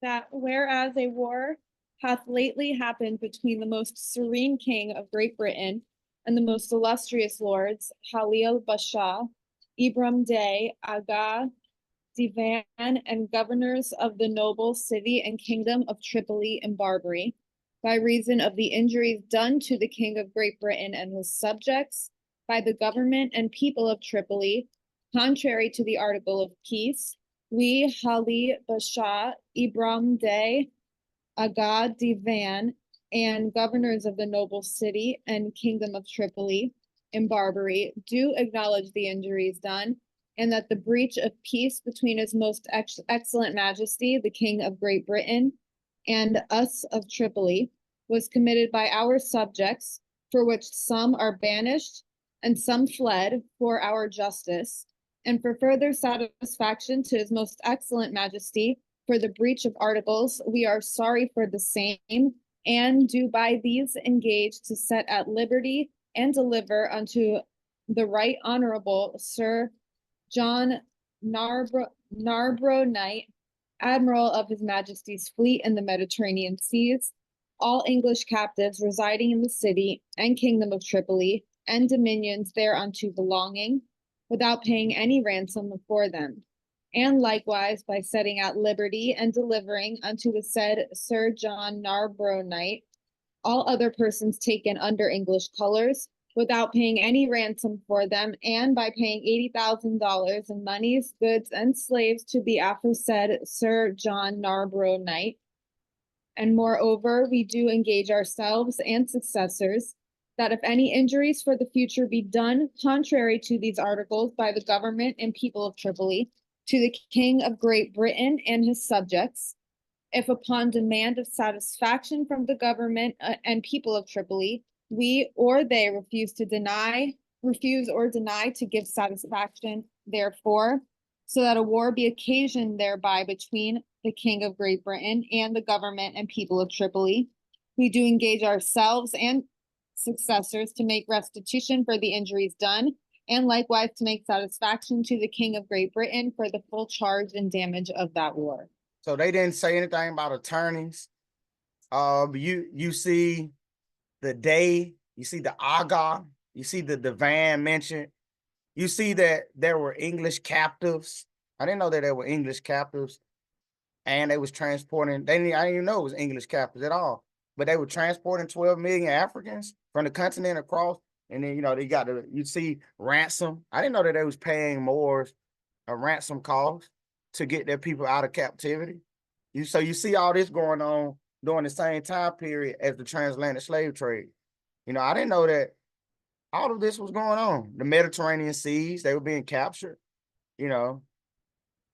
and you'll see that Tripoli is apologizing for the injuries. So you'll see that who was in power. I didn't know that Tripoli had this much power during 1676, that they had more power than Great Britain. And so you can pull a lot out of this article to be able to correlate what they told us about the transatlantic slave trade claim. And that's the Mediterranean. And you'll see Tripoli on the right, and Mediterranean, you get an idea of what Tripoli is. And so in the Mediterranean, they being captured. They being taken, they paying for this. So how is it that they're able to do what they want to in a larger body of water? In the small body of water, you being captured, you being injured, you paying ransom, you negotiating certain things. I mean, how are you transporting oil and cotton and transporting 12 million Africans? You can't even operate in the Mediterranean yet. I mean, based on the treaty. So how is it that and so they used to begin to see down, they just telling us stuff. They couldn't even do what they wanted to. I'm not saying that they couldn't, through the treaties, they wasn't able to trade and do stuff in the Atlantic Ocean, but they wasn't able to do stuff at their own will. They were being injured, damaged, and so then you had wars, a lot of wars going on because of these situations. And so that's a good analysis to look at that treaty, look at the location of the Mediterranean Sea. Where is it located? It's smaller than the Atlantic Ocean. So how can you control a larger body of water if you don't control the smaller body? And then you start learning about the Moorish Renaissance in Spain, and you begin to see what a power base was at up until this date now. And that's why in the study group, the previous sessions, we went and we looked over the Moorish Renaissance in Spain to look at to see their power through the Moorish renders. They didn't have any. And so from then to now, they still increasing in power. The way that they became a world power is through defeating the Moors. But in the 1676, you see the condition in the treaty of where the Moors was at with the Europeans. One might ask, how did they manage to bring so many slaves here if they were enslaved themselves? You see, but that's why they didn't mention that, because it strengthened them to be able to talk about that in history books. So that's why that was the motive, and behind calling us Negro, black, color, Indian, etc. All of this same motive, transatlantic slave trade, same motive, to give us reasoning, what we think reasoning to be able to accept that. They was trying to create reasoning for us to be able to accept that we came from Southwest Africa, wherever in Africa, across the Atlantic Ocean to over here. They created our reasoning through limited information and misconceptions using the public school system, you know. And so I keep going. And this is just the transatlantic slave trade. Now look, you got the cloth, guns, metals, they saying coming from Europe down to the main source of that part of Africa. You see what the Mediterranean is right there. So you just consider that. Well, you know, think on that, ponder on that.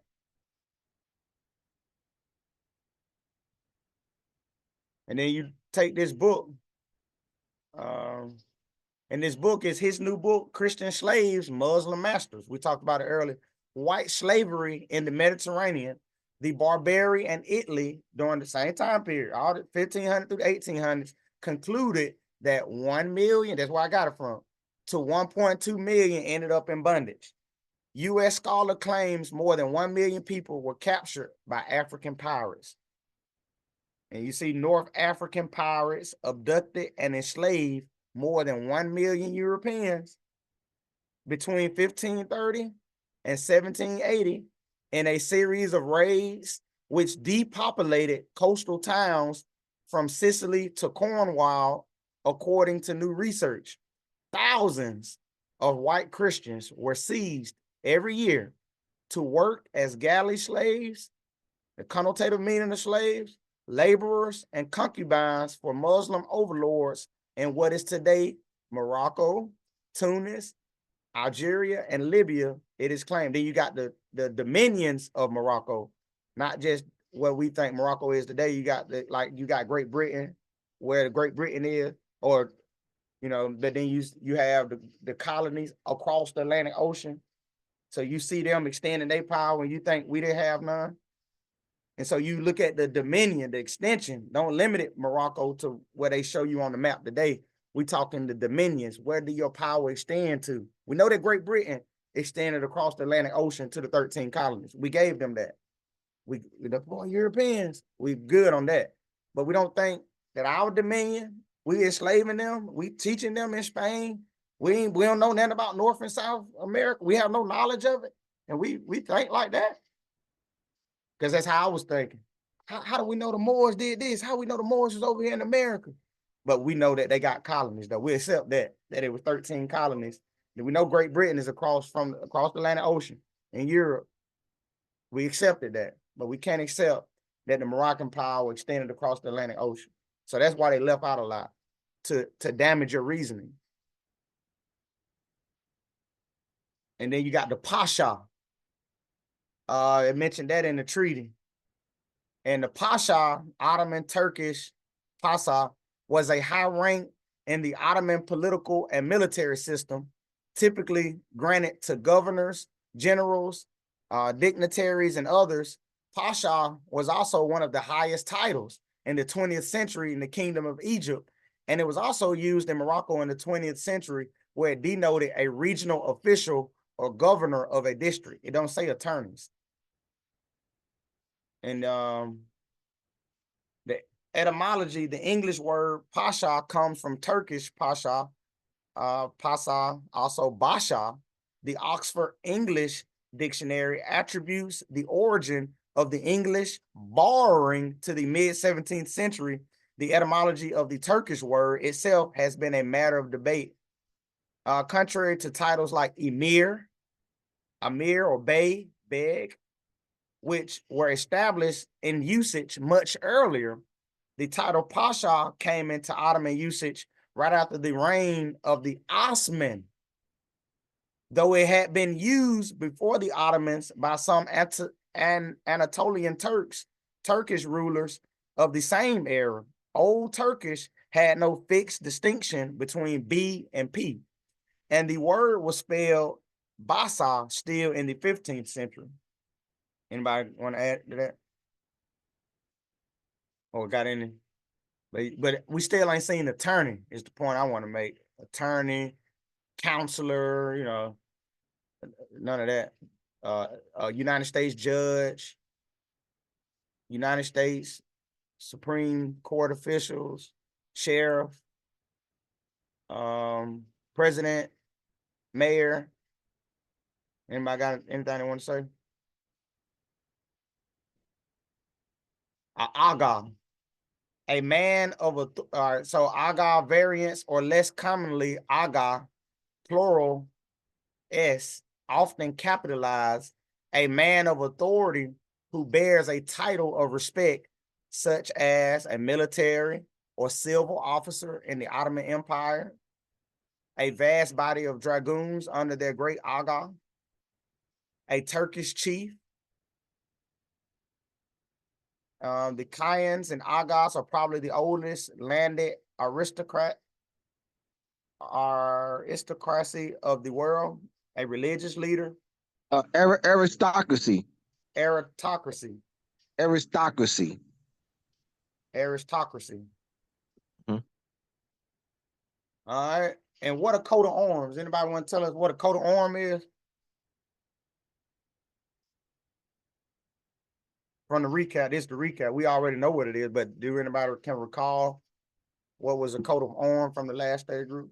Or you may already knew.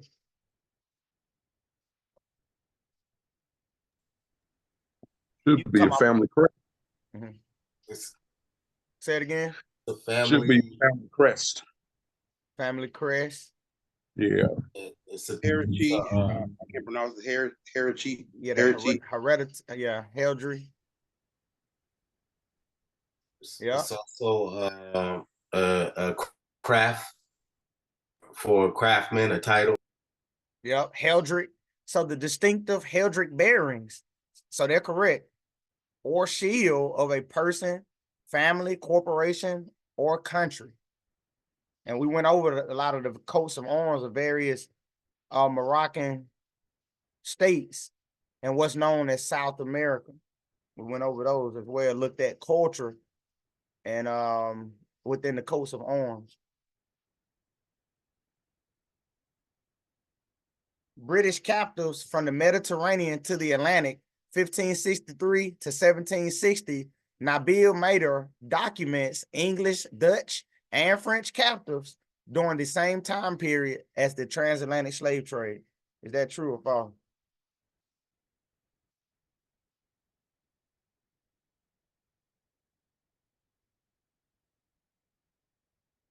True or false? What y'all think?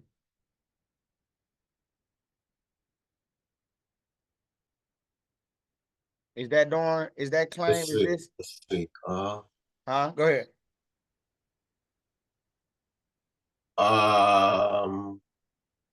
Well, we had discovered that that the Atlantic slave trade was 1600. So I have to say this could be false because this started from the 1563 and Atlantic slave started in like the 1600s. So I have to say it could be false. But what about 1760? Does that overlap the transatlantic slave yes, trade? well, it do fits once it gets into the 17th and the 16th. So yes, it would be considered because it stands from that time and it continued to the 17th century. Yeah. So yeah, it was still a part of that. Okay. All right. So yep, the answer is true.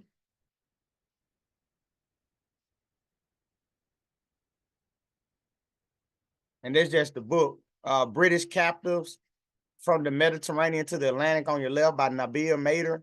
And then you got Linda Cooley, Captives. And look at the image, say something. The story of Britain's pursuit of empire and how its soldiers and civilians were held captive by the dream of global supremacy.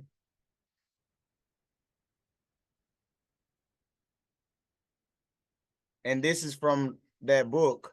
Although there were collections for captives in Easter 1579, which continued throughout the reign of Queen Elizabeth, it was with the establishment of the charter companies, the Turkey Company in 1581, later renamed East Levant, and the Barbary Company in 1585, and the investments in commercial shipping. So that's how they needed ships, you know, and so they had to transport people. So they had to invest in commercial shipping, that the issue of captivity came to national and royal attention. Capitalists with friends in Greenwich Palace, Parliament, and the Privy Council complained about the loss of ships. They losing ships. How you gonna transport before you ain't got no ship? Cargoes and sellers, and demanded on the monarch political or naval intervention. Throughout her reign, Queen Elizabeth, who enjoyed amicable relations with the High Portate Murad II and Mahmud III, 1595-1603, was able to effect the release of many of her subjects. She also negotiated with the ruler of Morocco, Mullah Ismail Ahmed al-Mansur, 1578-1603, for the freedom of British and also Dutch and French captives. But captives were not to be the sole responsibility of the monarch. From the start, kith and kin among the local parishes, communities, and clergy played a role in effecting captives' release. In 1580, there were many captives for whom a church collection was made. Although given the poverty of sellers, not much money could have been raised to ransom them. By September of 1582, a pitful petition was forwarded by a certain miserable captive in Turkey to the Lord Mayor of London, who recommended a collection for them at Paul's Cross. So it's coming out of that book, and then you coming out of the British captives from the Mediterranean to the Atlantic by Nabil Mader during the same time period as the transatlantic slave trade claim. And then you got captives, Britain, Empire, and the World, 1600s to 1850. This holds somebody else. Linda Cooley discusses how Moors captured hundreds of European ships. So how can you transport? You swimming over there with Africans on your back. You swimming across the Atlantic Ocean. You ain't got no ship. They being taken. So they swimming. They got Africans on their back swimming over here, 12 million Africans. And they swimming over here to across the Atlantic Ocean. They, but they knew we wouldn't accept that. So that's why they buried all. They didn't present all this. They knew that they didn't swim from the continent known as Africa across the Atlantic Ocean to the continent known as America. They knew that we wouldn't believe that they swam over there. So that's why these books, they weren't made available like that. It was available, but we wasn't directed to through the public school system. We wasn't directed this way. So in this book, it talks about how Moors captured, and we looked at that diagram about how many ships needed to sail every year for that claim for 12 million to be true.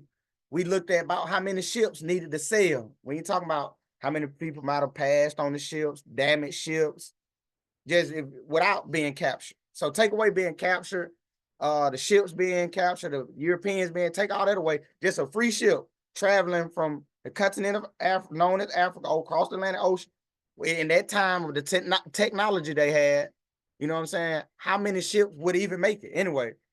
Out of that amount to make the claim true. And so we looked at that, the better have more reasoning with looking at the claim. Not saying it didn't exist. I'm not even arguing that with nobody. But was it 12 million though? Was it just 12? Was it 12? Why? How did they come up with 12 million? And that's what King is talking about for as how they using false conveyance of language for human rights violation. You know, and I don't know if he want to expound on that a little bit, but they using language to displace us so that we don't have political protection. So we can't reach to the Declaration of the Rights of the Child, Declaration of Human Rights, Declaration of Rights of Indigenous People, because it don't apply to us if we in that container of Negro, Black, Color, Indian, etc. And so these are human rights violation because they creating a stage for you to play on, but that stage is being created through fraud, and that's the violation. And so the capitals, Britain Empire, and the world 1600, 1850, Linda Cooley discusses how the Moors captured hundreds of European ships during the same time period as the transatlantic slave trade claim. Is that true or false?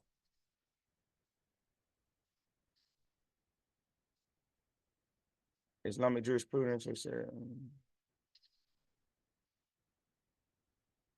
All right, so yeah, the answer is A. It is true that in that book they discussed that.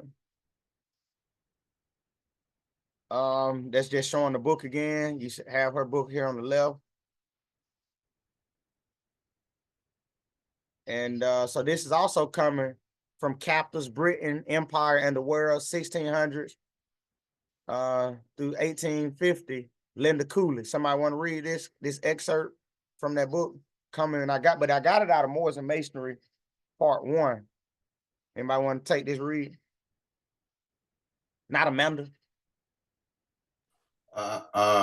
Captive, Britain, Empire, and the World, 16 through 1850. Linda Colley.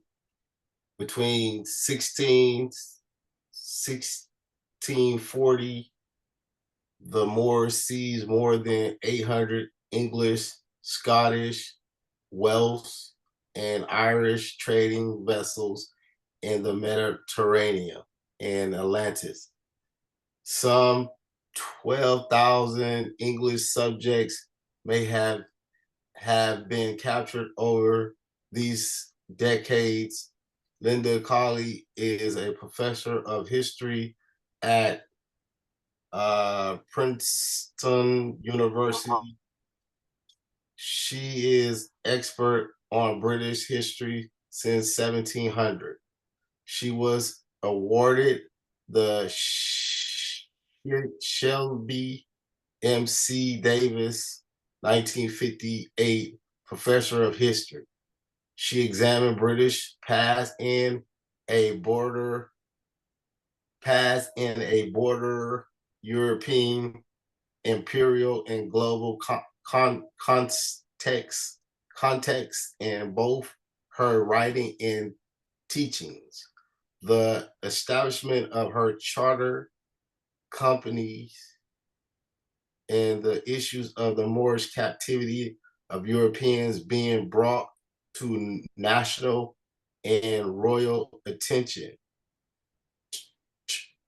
Turkey companies was established in 1581, later to be renamed East Levant, and the Barbary Company was founded in 1582.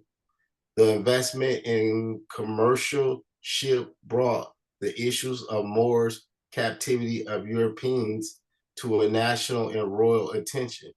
Throughout Europe, relatives and ship owners worked hard at keeping the Europeans held in Moorish captivity in the forefront of both public and government attention. So you see almost how they use language, because they knew where they came from. And so they knew that they lacked information, they lacked knowledge of international principles and organizing, bathing, agriculture. Now, and all they had to do is, so they coming out of that mindset. So all they got to do is just do that to you, and then you be in the same position. For us, now we got to bring the issue to national attention. That's why you see the campaign, you see all this different stuff, all that we're doing is what we're bringing the Negro, Black, colored diaspora to what? National attention. We ain't just saying we just saying something. We bring the issue kind of, so it's like we traded places with them, even though they were illiterate. You had some Englishmen or all of them that didn't even ever see a book. You know what I'm saying? But at least we know they were illiterate. They didn't know how to read at all. At least we know how to read. We don't read. So we're in two different positions. But I'm just saying, you see how they kind of, that's the whole point of dumbing us down, gradual dumb down, is so that we can't raise to our issue to national attention, that we'll be stuck and trapped in a container called the United States. And that's why it's important of the conception, so we can get out of that container and bring our issue to world attention. We can't as Negro, Black, and colored.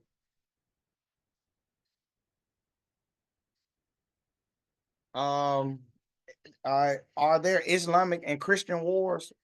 Are there Islam? I could have said was there, but I used the word are because was it's almost like it's no war now. We talking seership, not just how you feel about the two.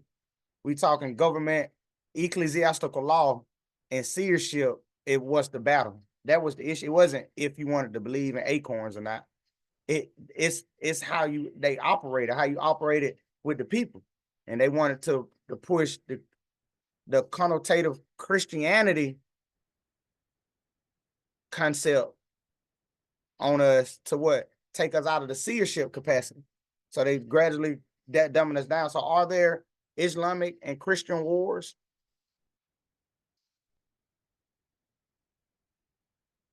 Yeah, yep, the answer is yes, there are. And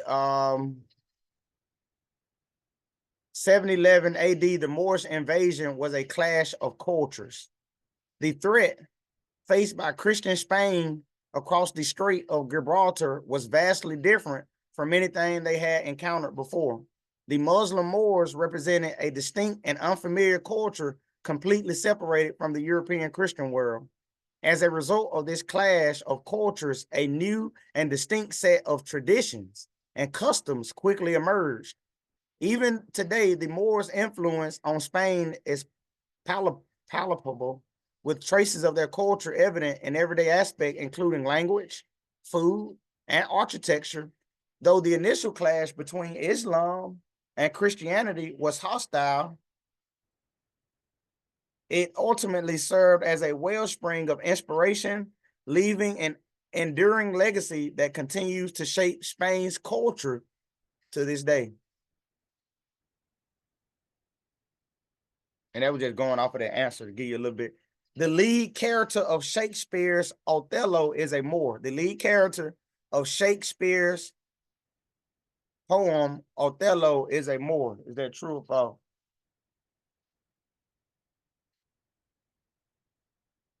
The lead character of Shakespeare's Othello is a Moor. Shakespeare's Othello, also known as the Moor of Venice, centers around a noble Moorish general in the employ of the Vietnam Army. This play demonstrates that even during Shakespeare's time, the Moors remained an object of fascination in Europe due to their exotic appearance and distinct culture.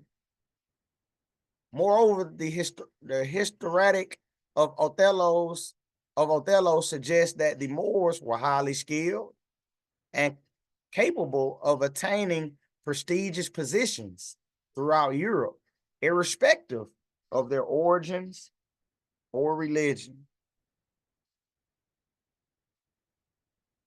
Did the Moors introduce numerous new fruits and vegetables to Europe? A or B, did the Moors introduce numerous new fruits and vegetables to Europe? Now remember, this leading up, transatlantic slave trade ain't going on now, but it's good for us to so these questions you see we're doing coming out of the Moorish Renaissance of Spain on I didn't put the but so this is coming out of the Moorish Renaissance is when we introduce new fruits and vegetables to them. So at first they didn't have this. So we're just looking at their background. We're doing a background check. And so the answer is yes. The Moors introduced numerous new fruits and vegetables to Europe. The Moors introduced a variety of fruits and vegetables that were previously unknown in both Spain and Europe, and thus deemed exotic novelties. These items include peaches, lemons, oranges, saffron, cotton, rice, silk, sugarcane, apricots, figs, dates, pomegranates, and many others. Although commonplace today during the Middle Ages, these items were almost alien to the Spanish. Today, centuries later, they have become staples of Spanish production and diet.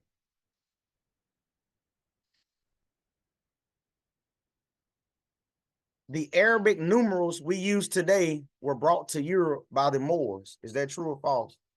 So now you talking you need numbers to build, like architecture. You need numbers for to do it properly, agriculture, you know. And so if they didn't, the Roman numerals wasn't effective, you know, even with like chemistry, and things like that. So they went in a position to be advanced. That's their background check. And then you talking up into some of those treaties where they was talking about divine intervention, investing into their commercial shipping. So they still growing. They wasn't a world power during the transit. So that's why they, you know, I just want to say that. So is that true or false? The Arabic numerals we use today were brought to Europe by the Moors. So that's true. This is how you analyze the transatlantic slave trade claim. You do a background check and you look at their position before the claim. Just what was the position before the claim? I ain't saying if I like them or not. Just going to, before you get a job. They don't know you. They, you know, you come with your resume, or they may ask you to do a background check. It ain't if they like you. They just looking at your background check. Because Noble Drew Ali said what? We must learn to love instead of hate. I want us to rise looking through a love lens rather than through a hate lens. Let's look through a love. I'm not arguing if I like them or not, or dislike them, or all of that. I'm just looking at the background of them. Just looking at what they got going on to analyze the transatlantic slave trade claim. That's all. Not to say that they was, you know, they didn't have knowledge, not to pick on them. When you go to the job, they look at your background. They're there to pick on you. They want to see if you fit for the job. Did they background fit for the transatlantic slave trade claim to transport 12 million in that time period? That's all. I'm not basing it if I like them or not. I'm not coming from that. I'm just looking at when you're going to get a job, they look at your background check. And they say, you're not fit for the job. Damn, y'all weren't fit to transport 12 million people from the continent of Africa to the continent of America. Your background, it don't fit. You're not able to be an engineer. You don't have any engineer experience. How can you be an engineer? And your background don't see any experience about engineering, but you're applying for an engineer position. That's all. You know. The Arabic numerals we use today were brought to Europe. Can someone spell the word that means a land with no people? Abandonment, like your land abandonment. The land's been abandoned. I think it's some like terranoia or something, but I don't know how to spell it. Sorry about that. Okay. Anybody know? Oh, they should post, yeah, terrace nollis, yeah. The Arabic numerals we use today were brought to Europe by the Moors. The classic numbers we all use and love today are of Arabic origin, introduced by the Moors upon their arrival into Spain.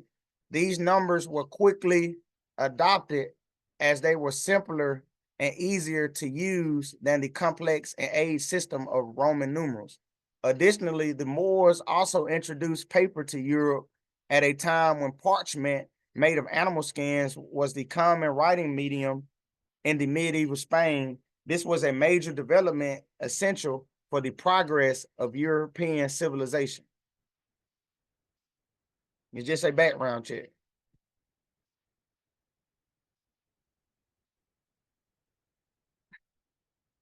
All Europeans don't necessarily, they, you know what I mean? You had people like John Brown, and you got others that we don't want to look at them as enemies, all of them. We want to look at it as how I look at it. I don't see all Europeans as enemies. I see Europeans that they've been dumbed down. They don't have knowledge of, and if they do have knowledge of the Moors, it's been misrepresented in the sense of the Moors just was capturing the Europeans. They were doing this to the Europeans, but we also went in and taught them in their condition when they was in their dark ages. So that was an act of love. We have to go show them that, and so we went to Europe. We was teaching them, it helped molding them. And so what birthed out of that is the position we in today, of course. But we are people that operate through love. And I just don't see all Europeans as enemy. There's a small few that controls many. There's a small few that controls many. And I'm not saying they're my best friends, that they won't post-millennium. But what I'm saying is if you have a strategy and you have an effective approach, you have some of them that will aid you all the way to the end. But if you have no approach and you come in like you hate everybody, you'll miss some of those pieces. We know what the end goal is. But I'm saying how you get there, you don't talk of hate. And so we don't want to see them from the lens of hate. The position we're in today, not because of Europeans. If you really analyze it, we already had failed amongst ourselves. We've been battling and going to war against ourselves, debating and arguing, issues amongst ourselves. European came in and just enhanced, exploited it. Small few. Rest of them just being told what to do. They benefit from it, So they benefit from it. The ones that's silent about it, they still benefit from it. But they controlled by a small few, and some of them help maintain the agenda, whether it's through ignorance or whether they do it knowingly and they want to do it. But I just felt like I needed to say that I don't see all Europeans through the lens of hate. I see it through the lens of love, like we did when we went to the Moorish Renaissance in Spain. It's just our approach. We have to bring who we are now and figure out how to get up out of the situation, but it won't be through hate. So don't see them, don't look at them like that, because it's not all their fault. It ain't all on Europeans. The position we in today is not all on Europeans. The Moors were several steps ahead of medieval Europe. Is that true or false?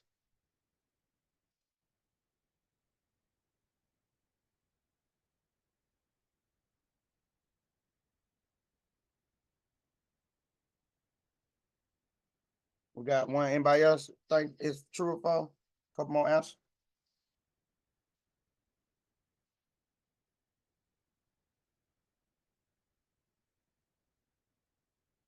The answer is A, true.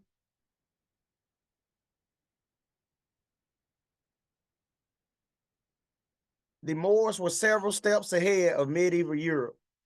At the time of their conquest of the Iberian Peninsula, the advanced civilization of Arabs was renowned for its, if you can make a people hate you, you can control them. Arabs were renowned for its architecture, science, mathematics, and exploration. Upon their arrival in Spain, the Moors introduced architectural techniques that amazed European stonemasons. One of the most impressive examples of Moorish architecture is the Alhambra, a palace complex and fortress located in Granada, Spain. Construction began in 1238, and it surpassed any similar palace in grandeur and beauty. Today, it remains one of the best preserved palaces of the Islamic world. transatlantic slave trade claim. Chess spread throughout Europe thanks to the Moors. True or false?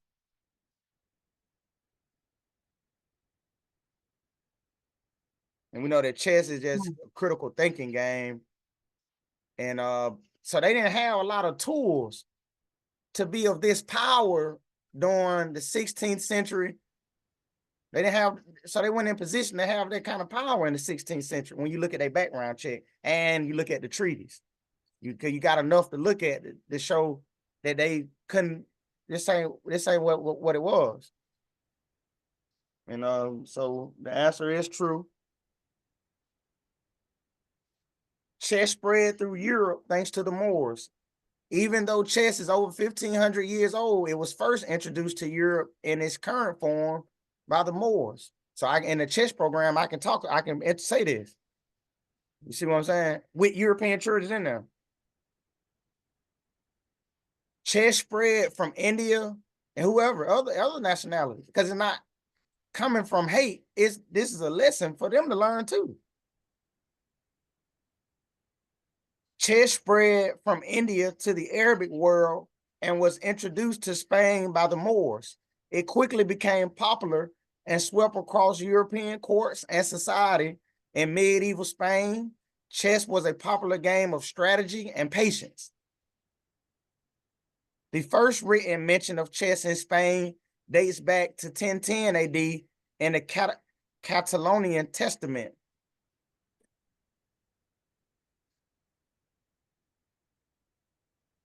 The Moors were very strict about their hygiene. Is that true or false? Were Moors? True. True. The Moors were known for their love of cleanliness, with a popular saying claiming that a Moor would rather go without bread than soap. I'm not going to read the rest. Education was very important for the Moors. True or false? True. Yes, education was very important to the Moors, that's why we went and taught them. Remember, education is to bring out your inner talents and abilities. So that's what they look at them now. So they were actually educated because they brought out what it appears that they were trying to do, or the small few, or however many, so they brought out their expression of, as a people, they expressing what they wanted to do as one body of people. And so education is to bring out your inner talents and abilities. And so this is a chart that can be screenshotted and used to analyze everything that we talked about in the 4 sessions. And this is the recap. This concludes it all. You can see this, and you can see so you're on one side, you have what was taught to the children. So they don't think you're oblivious, like you don't know about the transatlantic. So you put that over there so that they know that you know what's being taught. We know about the transatlantic slave trade, so that's why it's listed. And then on the right side, you have what you can contrast it with. So analyzing, and I give thanks to Brother Abdullah for helping me critique this to make it more, and we're going to continue. This is not going to be the end of this. This can be breaking down to a little manual to analyze the transatlantic slave trade claim for us using charts and make it easy to read, quick. So you'll see this advance and evolve in some kind of way. I don't know how exactly yet, but we may break down like the Moorish Empire and rulership in Europe. May break that down to other points, have the box in the middle, and then break that down to other little points. It won't be like written out like a book. It'll just be different boxes that, then we have, stuff like that, other links and stuff where they can go purchase other books to further their studies, something like that. They could be decimated out to the public. So yeah, this is a good chart. You have a constructed history. You see on the left, 12 million Africans captives, controlled the Atlantic Ocean. They defeated the Indians, set up 13 colonies. They manufactured goods, transporting raw materials, transporting cloth, guns, oil, lumber, cotton. And then on the right side, you got what actually going on in the world.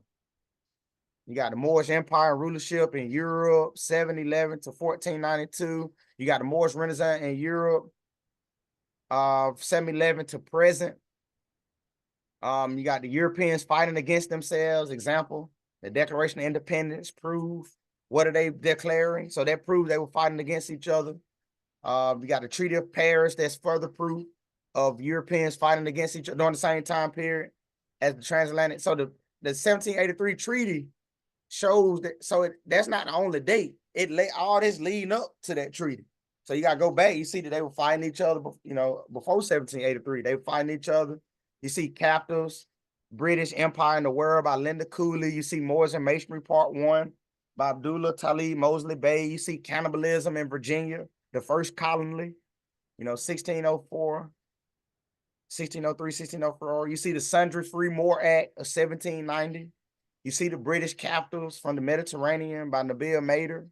You see the Burial of Moorish Power from 1711 to the 1800s, which gives the transatlantic slave trade claim strength. So the burial of Moorish history and power is what gives the transatlantic slave trade. Or we would have thought they had to swim 12 minutes. So if we would have knew all of this, they would have had to tell us that they swim with 12 million Africans on their back. They would have had to say that. So, but since they buried the history, they made it more easier for us to believe it. So they could stage what? Terrorist nullists. They could stage what? Abandonment of the political abandonment of the land. We're still here physically, but they could stage all this to claim what? The natural resources of the land. To do what? Take the children, the future generation. To do what? Take the woman. Capture her. And so this all was staged to take away your power so you don't have nothing to look back to. And when we know that a tree without its roots can't stand. And so you can screenshot this chart and use this chart just to post it and post it with the other links on Conno's page so the other people can, oh, what are they talking about? Let me go listen to this link. You know, and the more we all post it, the better it'll be.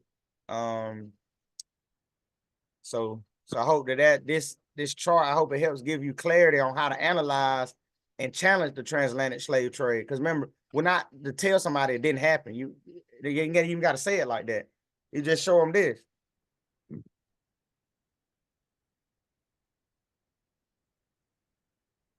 And so you got the objectives of the Moroccan Post School for Government and International Law, National Education, and Community Outreach. You have 8 points here on the screen that gives us direction. So it won't be so much random. Let's go follow UCC. Let's go do this. Let's go. Remember, we're farmers in the political realm. So we have to get the land. We have to get stuff prepared. Can't just go out there and just plant a flower. Can't go out there to the world right now because we ain't got the land ready.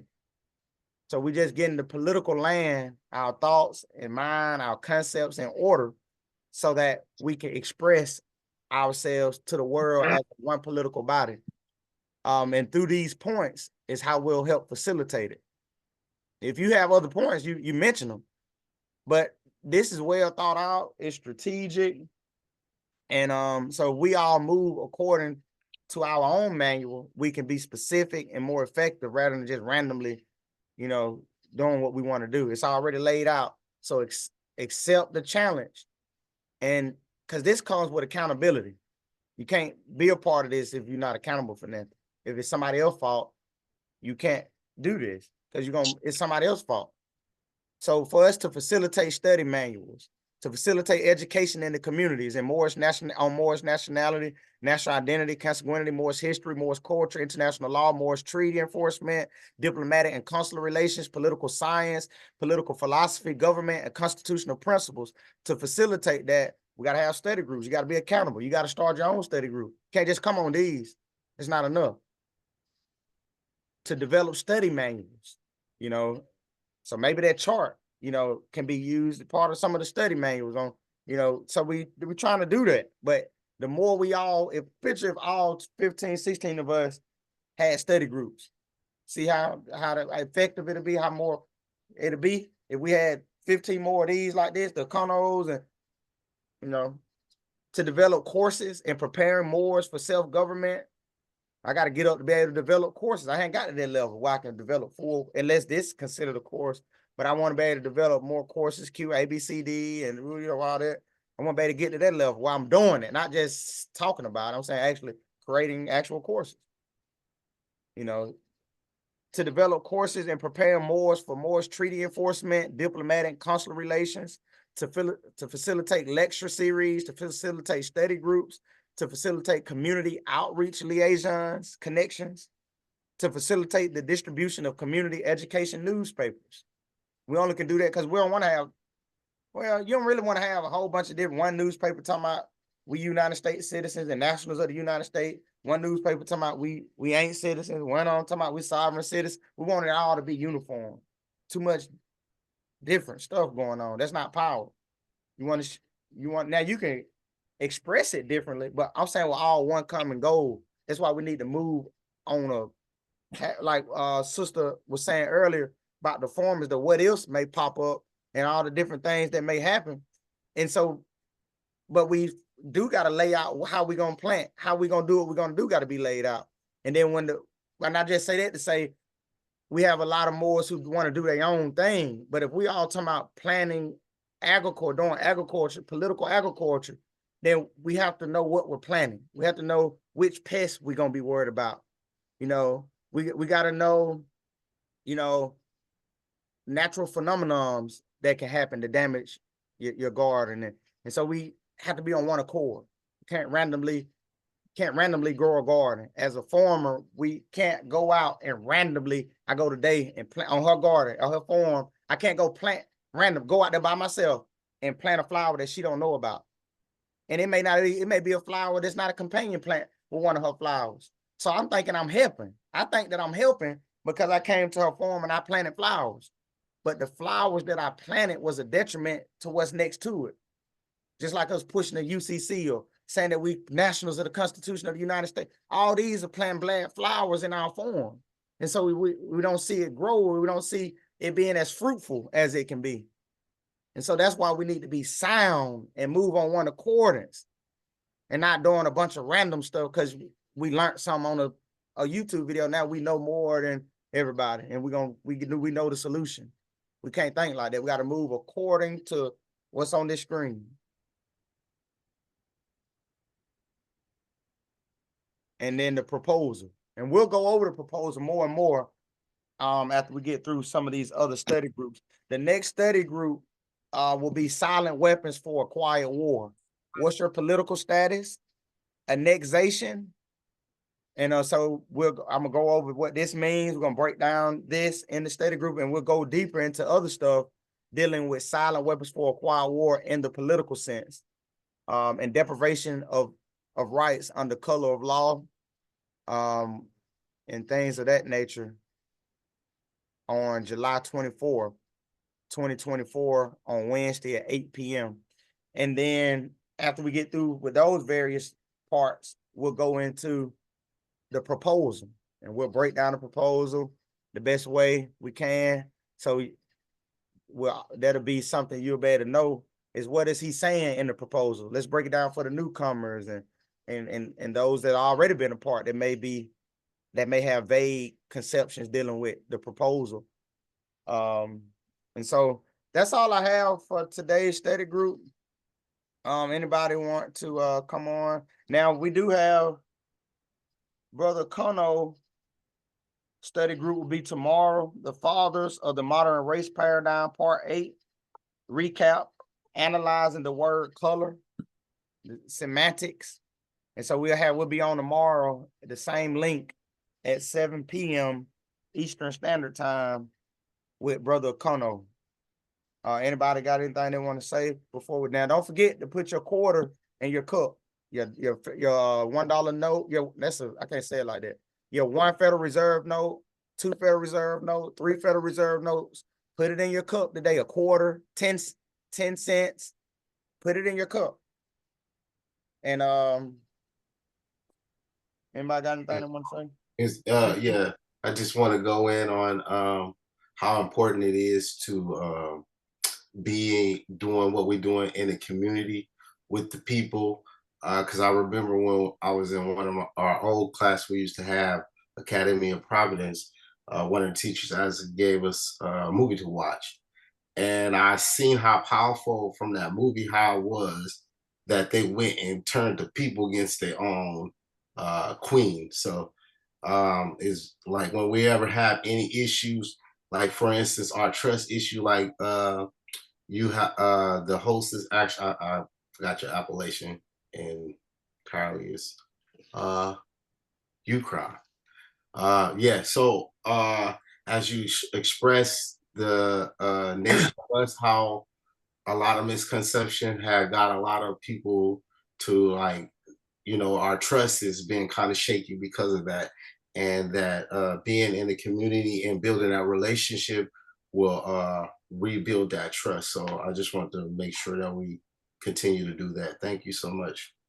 Islam, appreciate. Yeah, that's powerful. Yeah, we got to build trust because if you ain't got trust, not a document. I'm not talking about the document people talk about filing. I'm talking about actually having trust where we go to battle.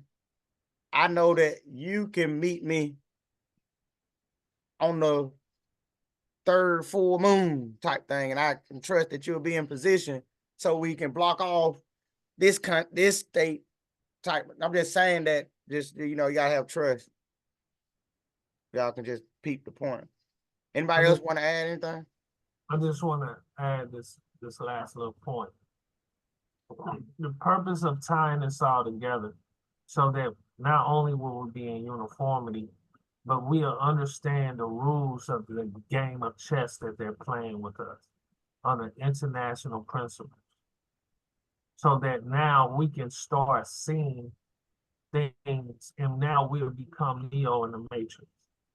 You need to understand why they got 18 USC deprivation of rights under the color of law. What is that a principle from? Under international law and under international principles. When you learn these international principles and understand that the United States, these principles are rooted. Their domestic policies and principles come from international law. And when we start to learn this and we really get rooted in these principles, a light bulb is going to go off, and when you read legal documents, words will start to jump off the page. Your critical reasoning and thinking will start to evolve based on understanding this. So when I listen to Brother Kwasi, I'm looking for things, and it brings me to another level based on my studies and my expertise in understanding legal principles. And then when I listen to Brother Okono and I'm looking for things, because now we're solving the riddle. This was a riddle to us at one point. Now we're solving the riddle. Now we're breaking up the misconceptions based on their story of history. The historical fallacies that they're using to try to shape and brainwash us. So it's very important that we continue this and understand this. And because we have to raise these issues in a international political arena. That's the chess move. We're doing all of this to restore our sovereignty and come back to the post-millennium. Being able to be recognized as a state based on international law and international principles. But you also have international private law dealing with treaties. We have to get familiar with that because that's what the world stage is doing. We're the only ones not participating in it. I yield. Islam, I don't got anything else. I mean, anybody else want to add? I love him, Brother King. Come on, bro. Everybody though, you know. Anybody else? This is Louisa Flores from New York. And we have a Comedic New Year 5-day event coming up and other events coming up as well. But we, for the vendors, do not need license to vend. So that's one of the ways that we practice, and we do not put any NYPD station house on the flyers because we don't ask them to participate. But but we have a lot of leaders that will be speaking on that day, and one of them will be Abdullah Bey. He will be speaking 2 days out of the 5 days, only because according to his busy schedule. So at this event for the 5-day Comedic New Year, vendors do not need any vendor license. As long.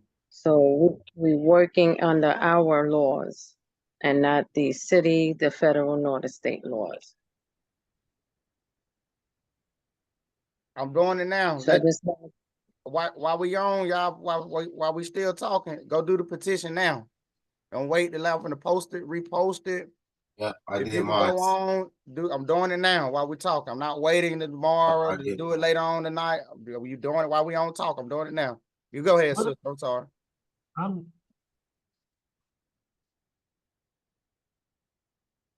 You go ahead. I'm sorry. I just wanted to say that. Let's do it now while we're right here. Let's start thinking like that. I'm doing the petition now so they can continue to push it. I'm gonna send it to people to sign it. I'm done. I just signed the petition. But I'm sorry. Yes, I'll chip. I'm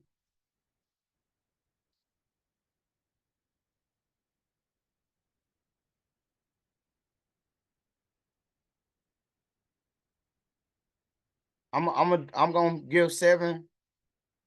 I'm gonna petition $7 when we get off from my. This brother Kenna, Islam.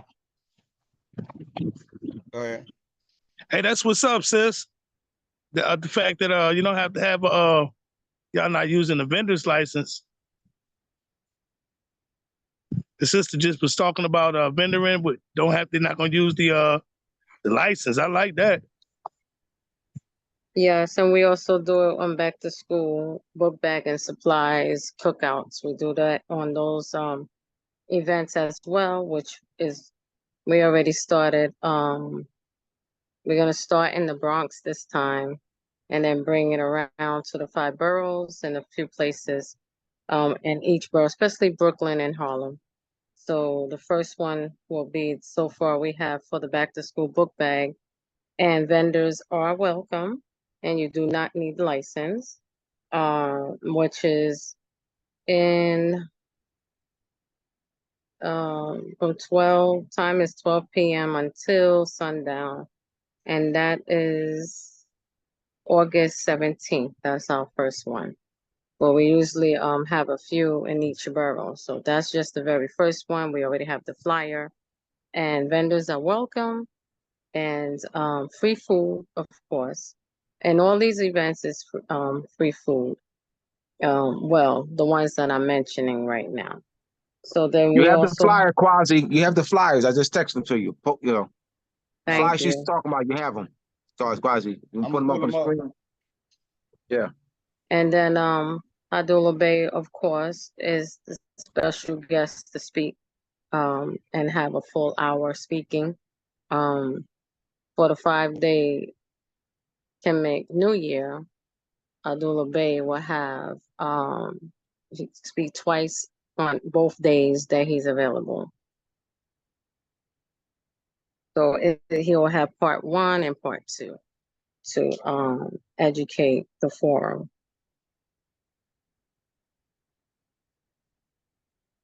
And this one is in Brooklyn. This time, this one is in Brooklyn.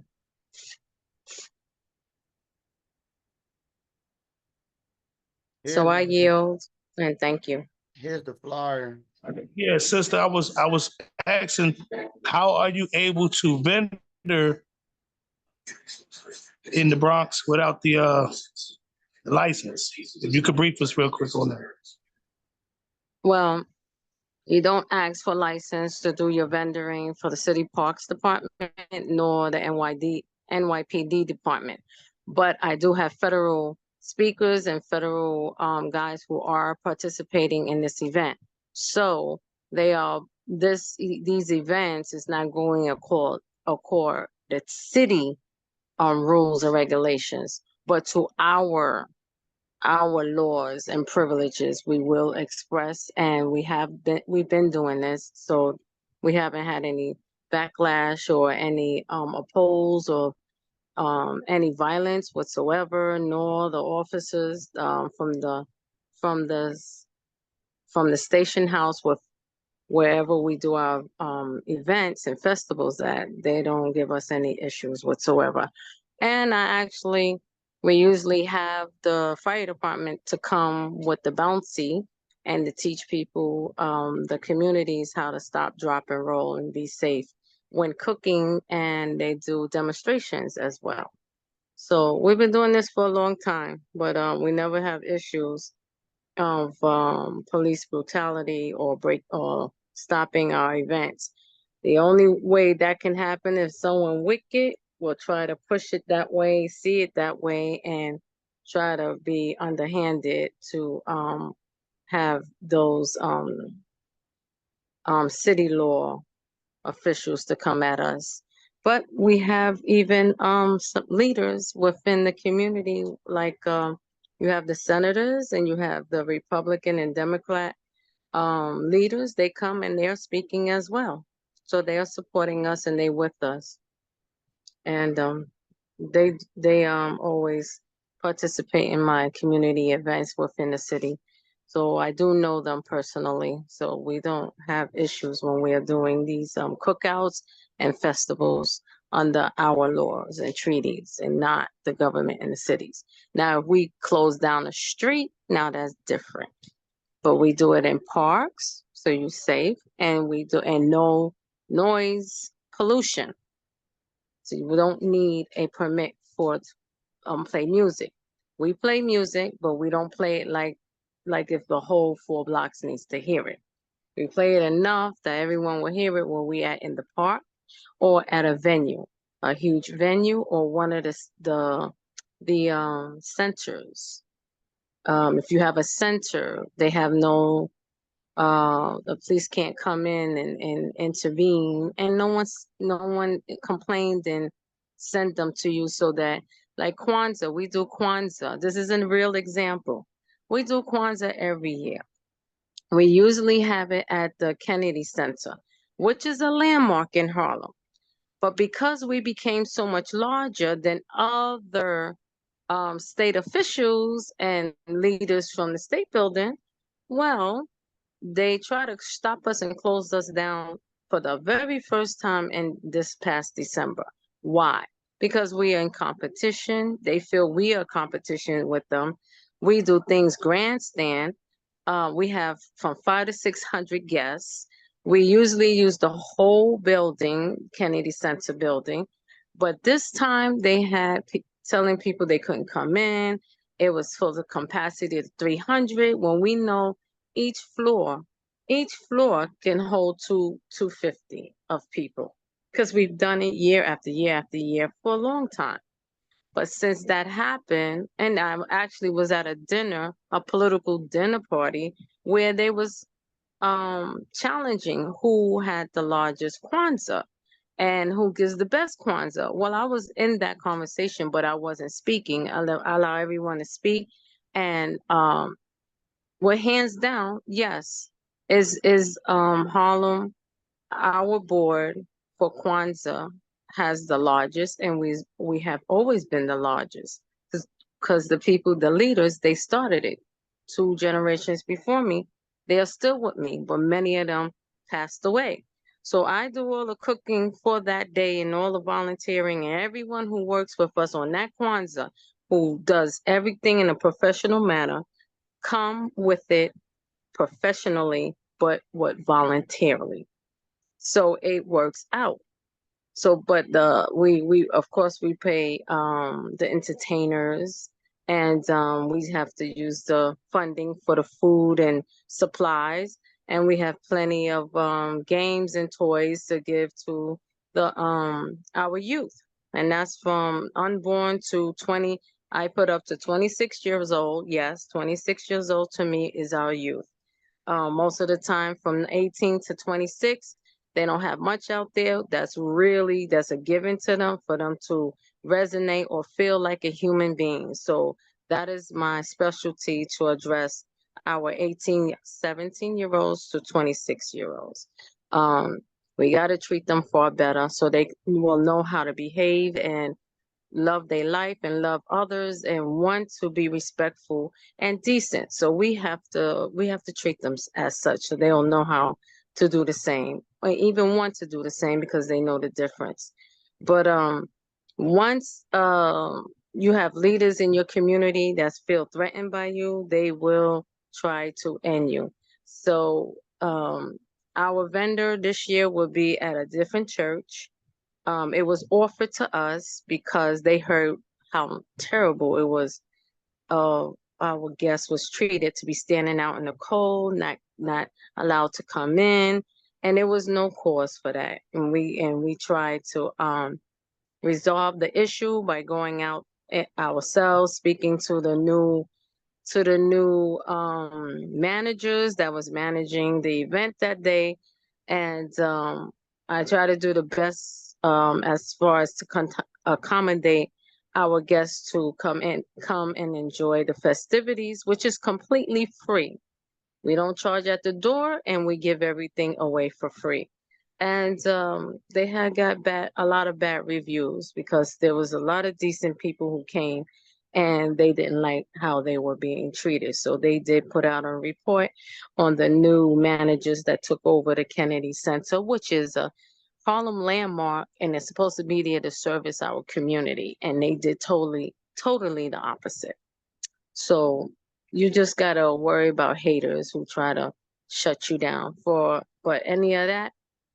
anything other than that, trying to close down the streets, now that's different. You need permits for all those things, including noise control.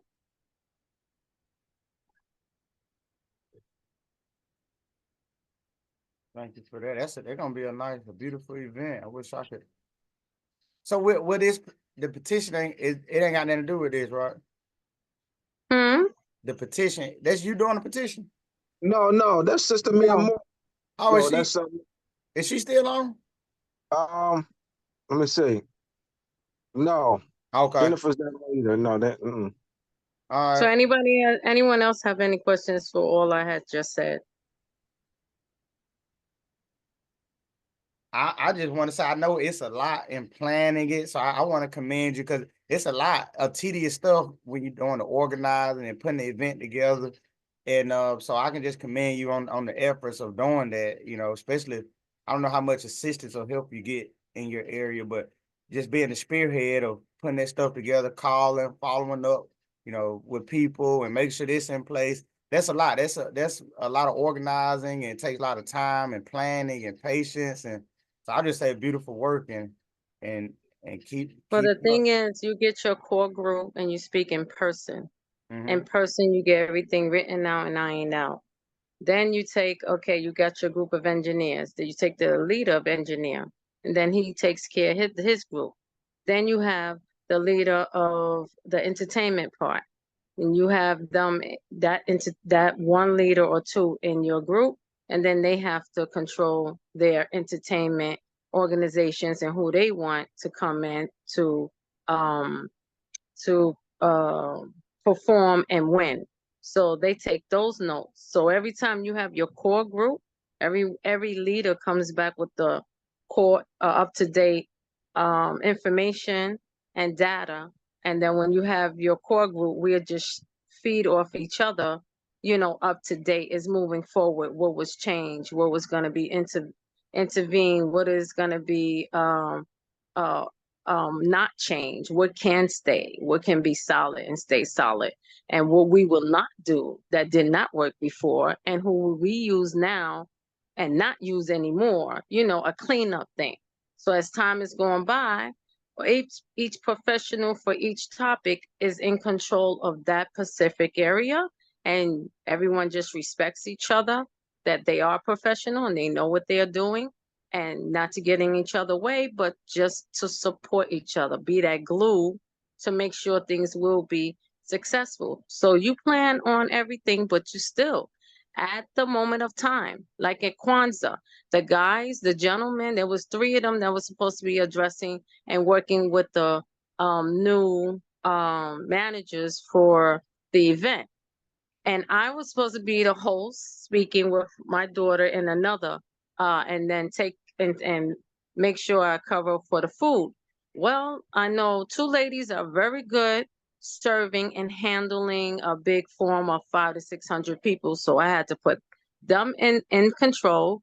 I did this the whole time with my grandbaby in my arms.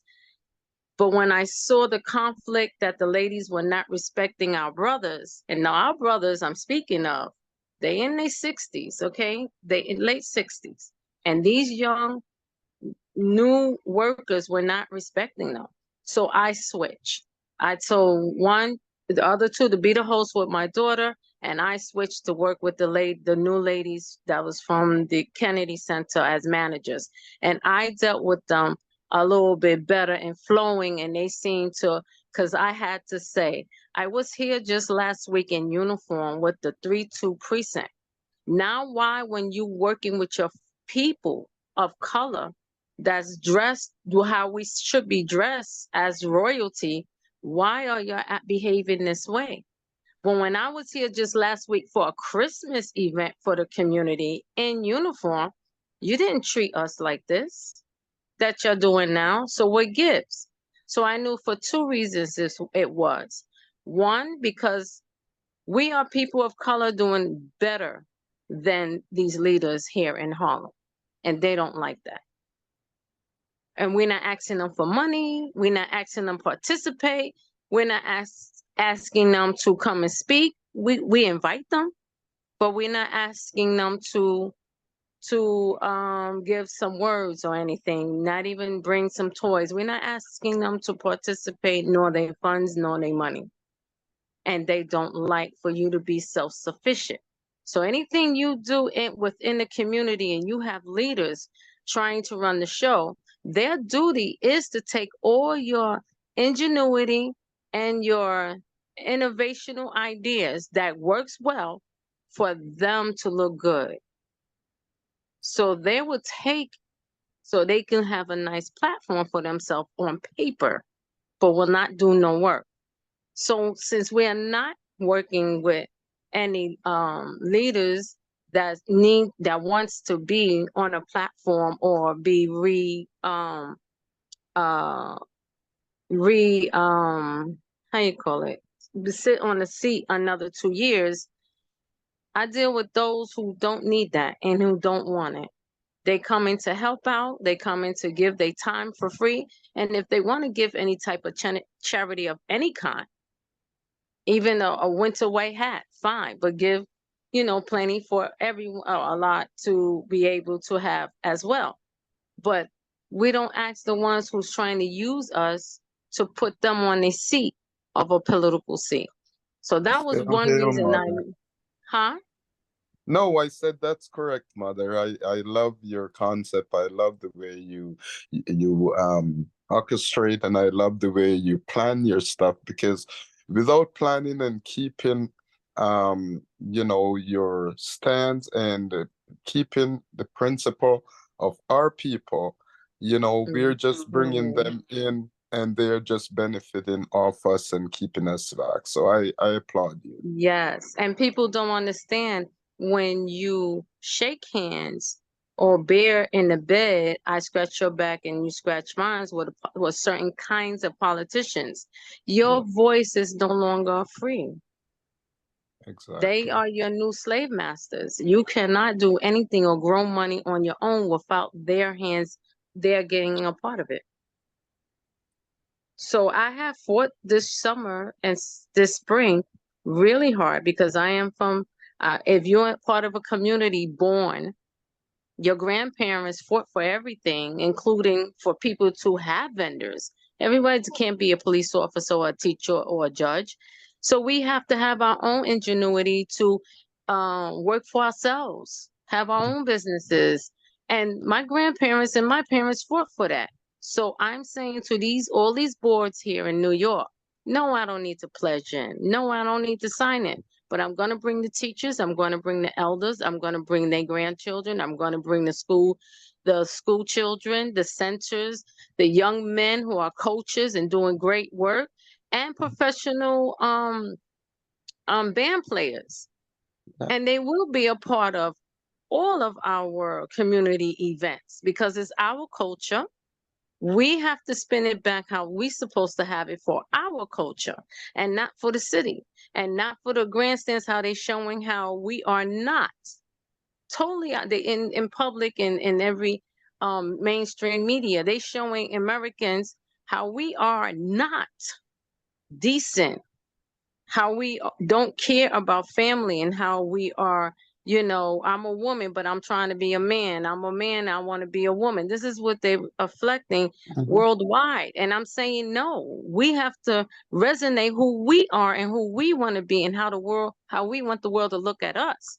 So I said, no, I'm not pledging. I'm not signing. Keep your sachet. I don't need that crown. But I am bringing the people of Harlem because it's their neighborhood, it's their area, is where they were born and raised here, or not. If they just moved here, that's fine too. But they will be served free food because they was trying not to have free food. And I'm like, why? They can't even make ends meet and they can't even pay their rent. So what makes you think those families can support the vendors? They don't have the money. So if they're there and this in their community, they have to be a part of it, and you have to make them comfortable. We will have free drinks and free food for them and free groceries. I had to fight on this and each meeting this time around. And I still know I'm not pledging. I know who my God is, and this ain't it. And they don't, and this is our people, and they don't understand it. You're talking about from the state building to the NYPD stations to the Mazes in this community. They are just franchise of political world. And I will not give up my freedom of speech. My words is for me to utilize wisely and not for forced world of living.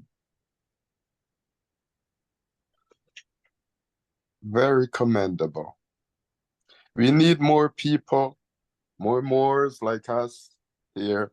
I myself been in community before I realized and came to my overstanding and enlightenment of who I am. And it's very important for us to definitely work on self before we can even get to where we want to be. First, work on ourselves, know who we are, and then live with the principles of our forefathers and our foremothers. And that will take us a long way. I was fortunate to be brought up with my grandmother. And I every day I gave thanks to the principles and what she instilled in me. And that is where I learned everything, and it took me to my 68 years in life. And I must say that, I am very happy with who I am. And one must know thyself, work on yourself. And once you realize what you have, we already have it. We just have to really get to know that we have everything, and what we do to help our people and help our community is very important. And what you do will always come back to you tenfold. Yes. I agree. 100%. Actually, I'm Egloy Bay. I'm Egloy Bay, the Wazir, not the Wazir, but the Aji for AMPO in Canada here speaking. Awesome. Thank you for that. Islam. Well, I mean, we if y'all we can stay on if y'all want to and talk. But if not, well, let me end the recording.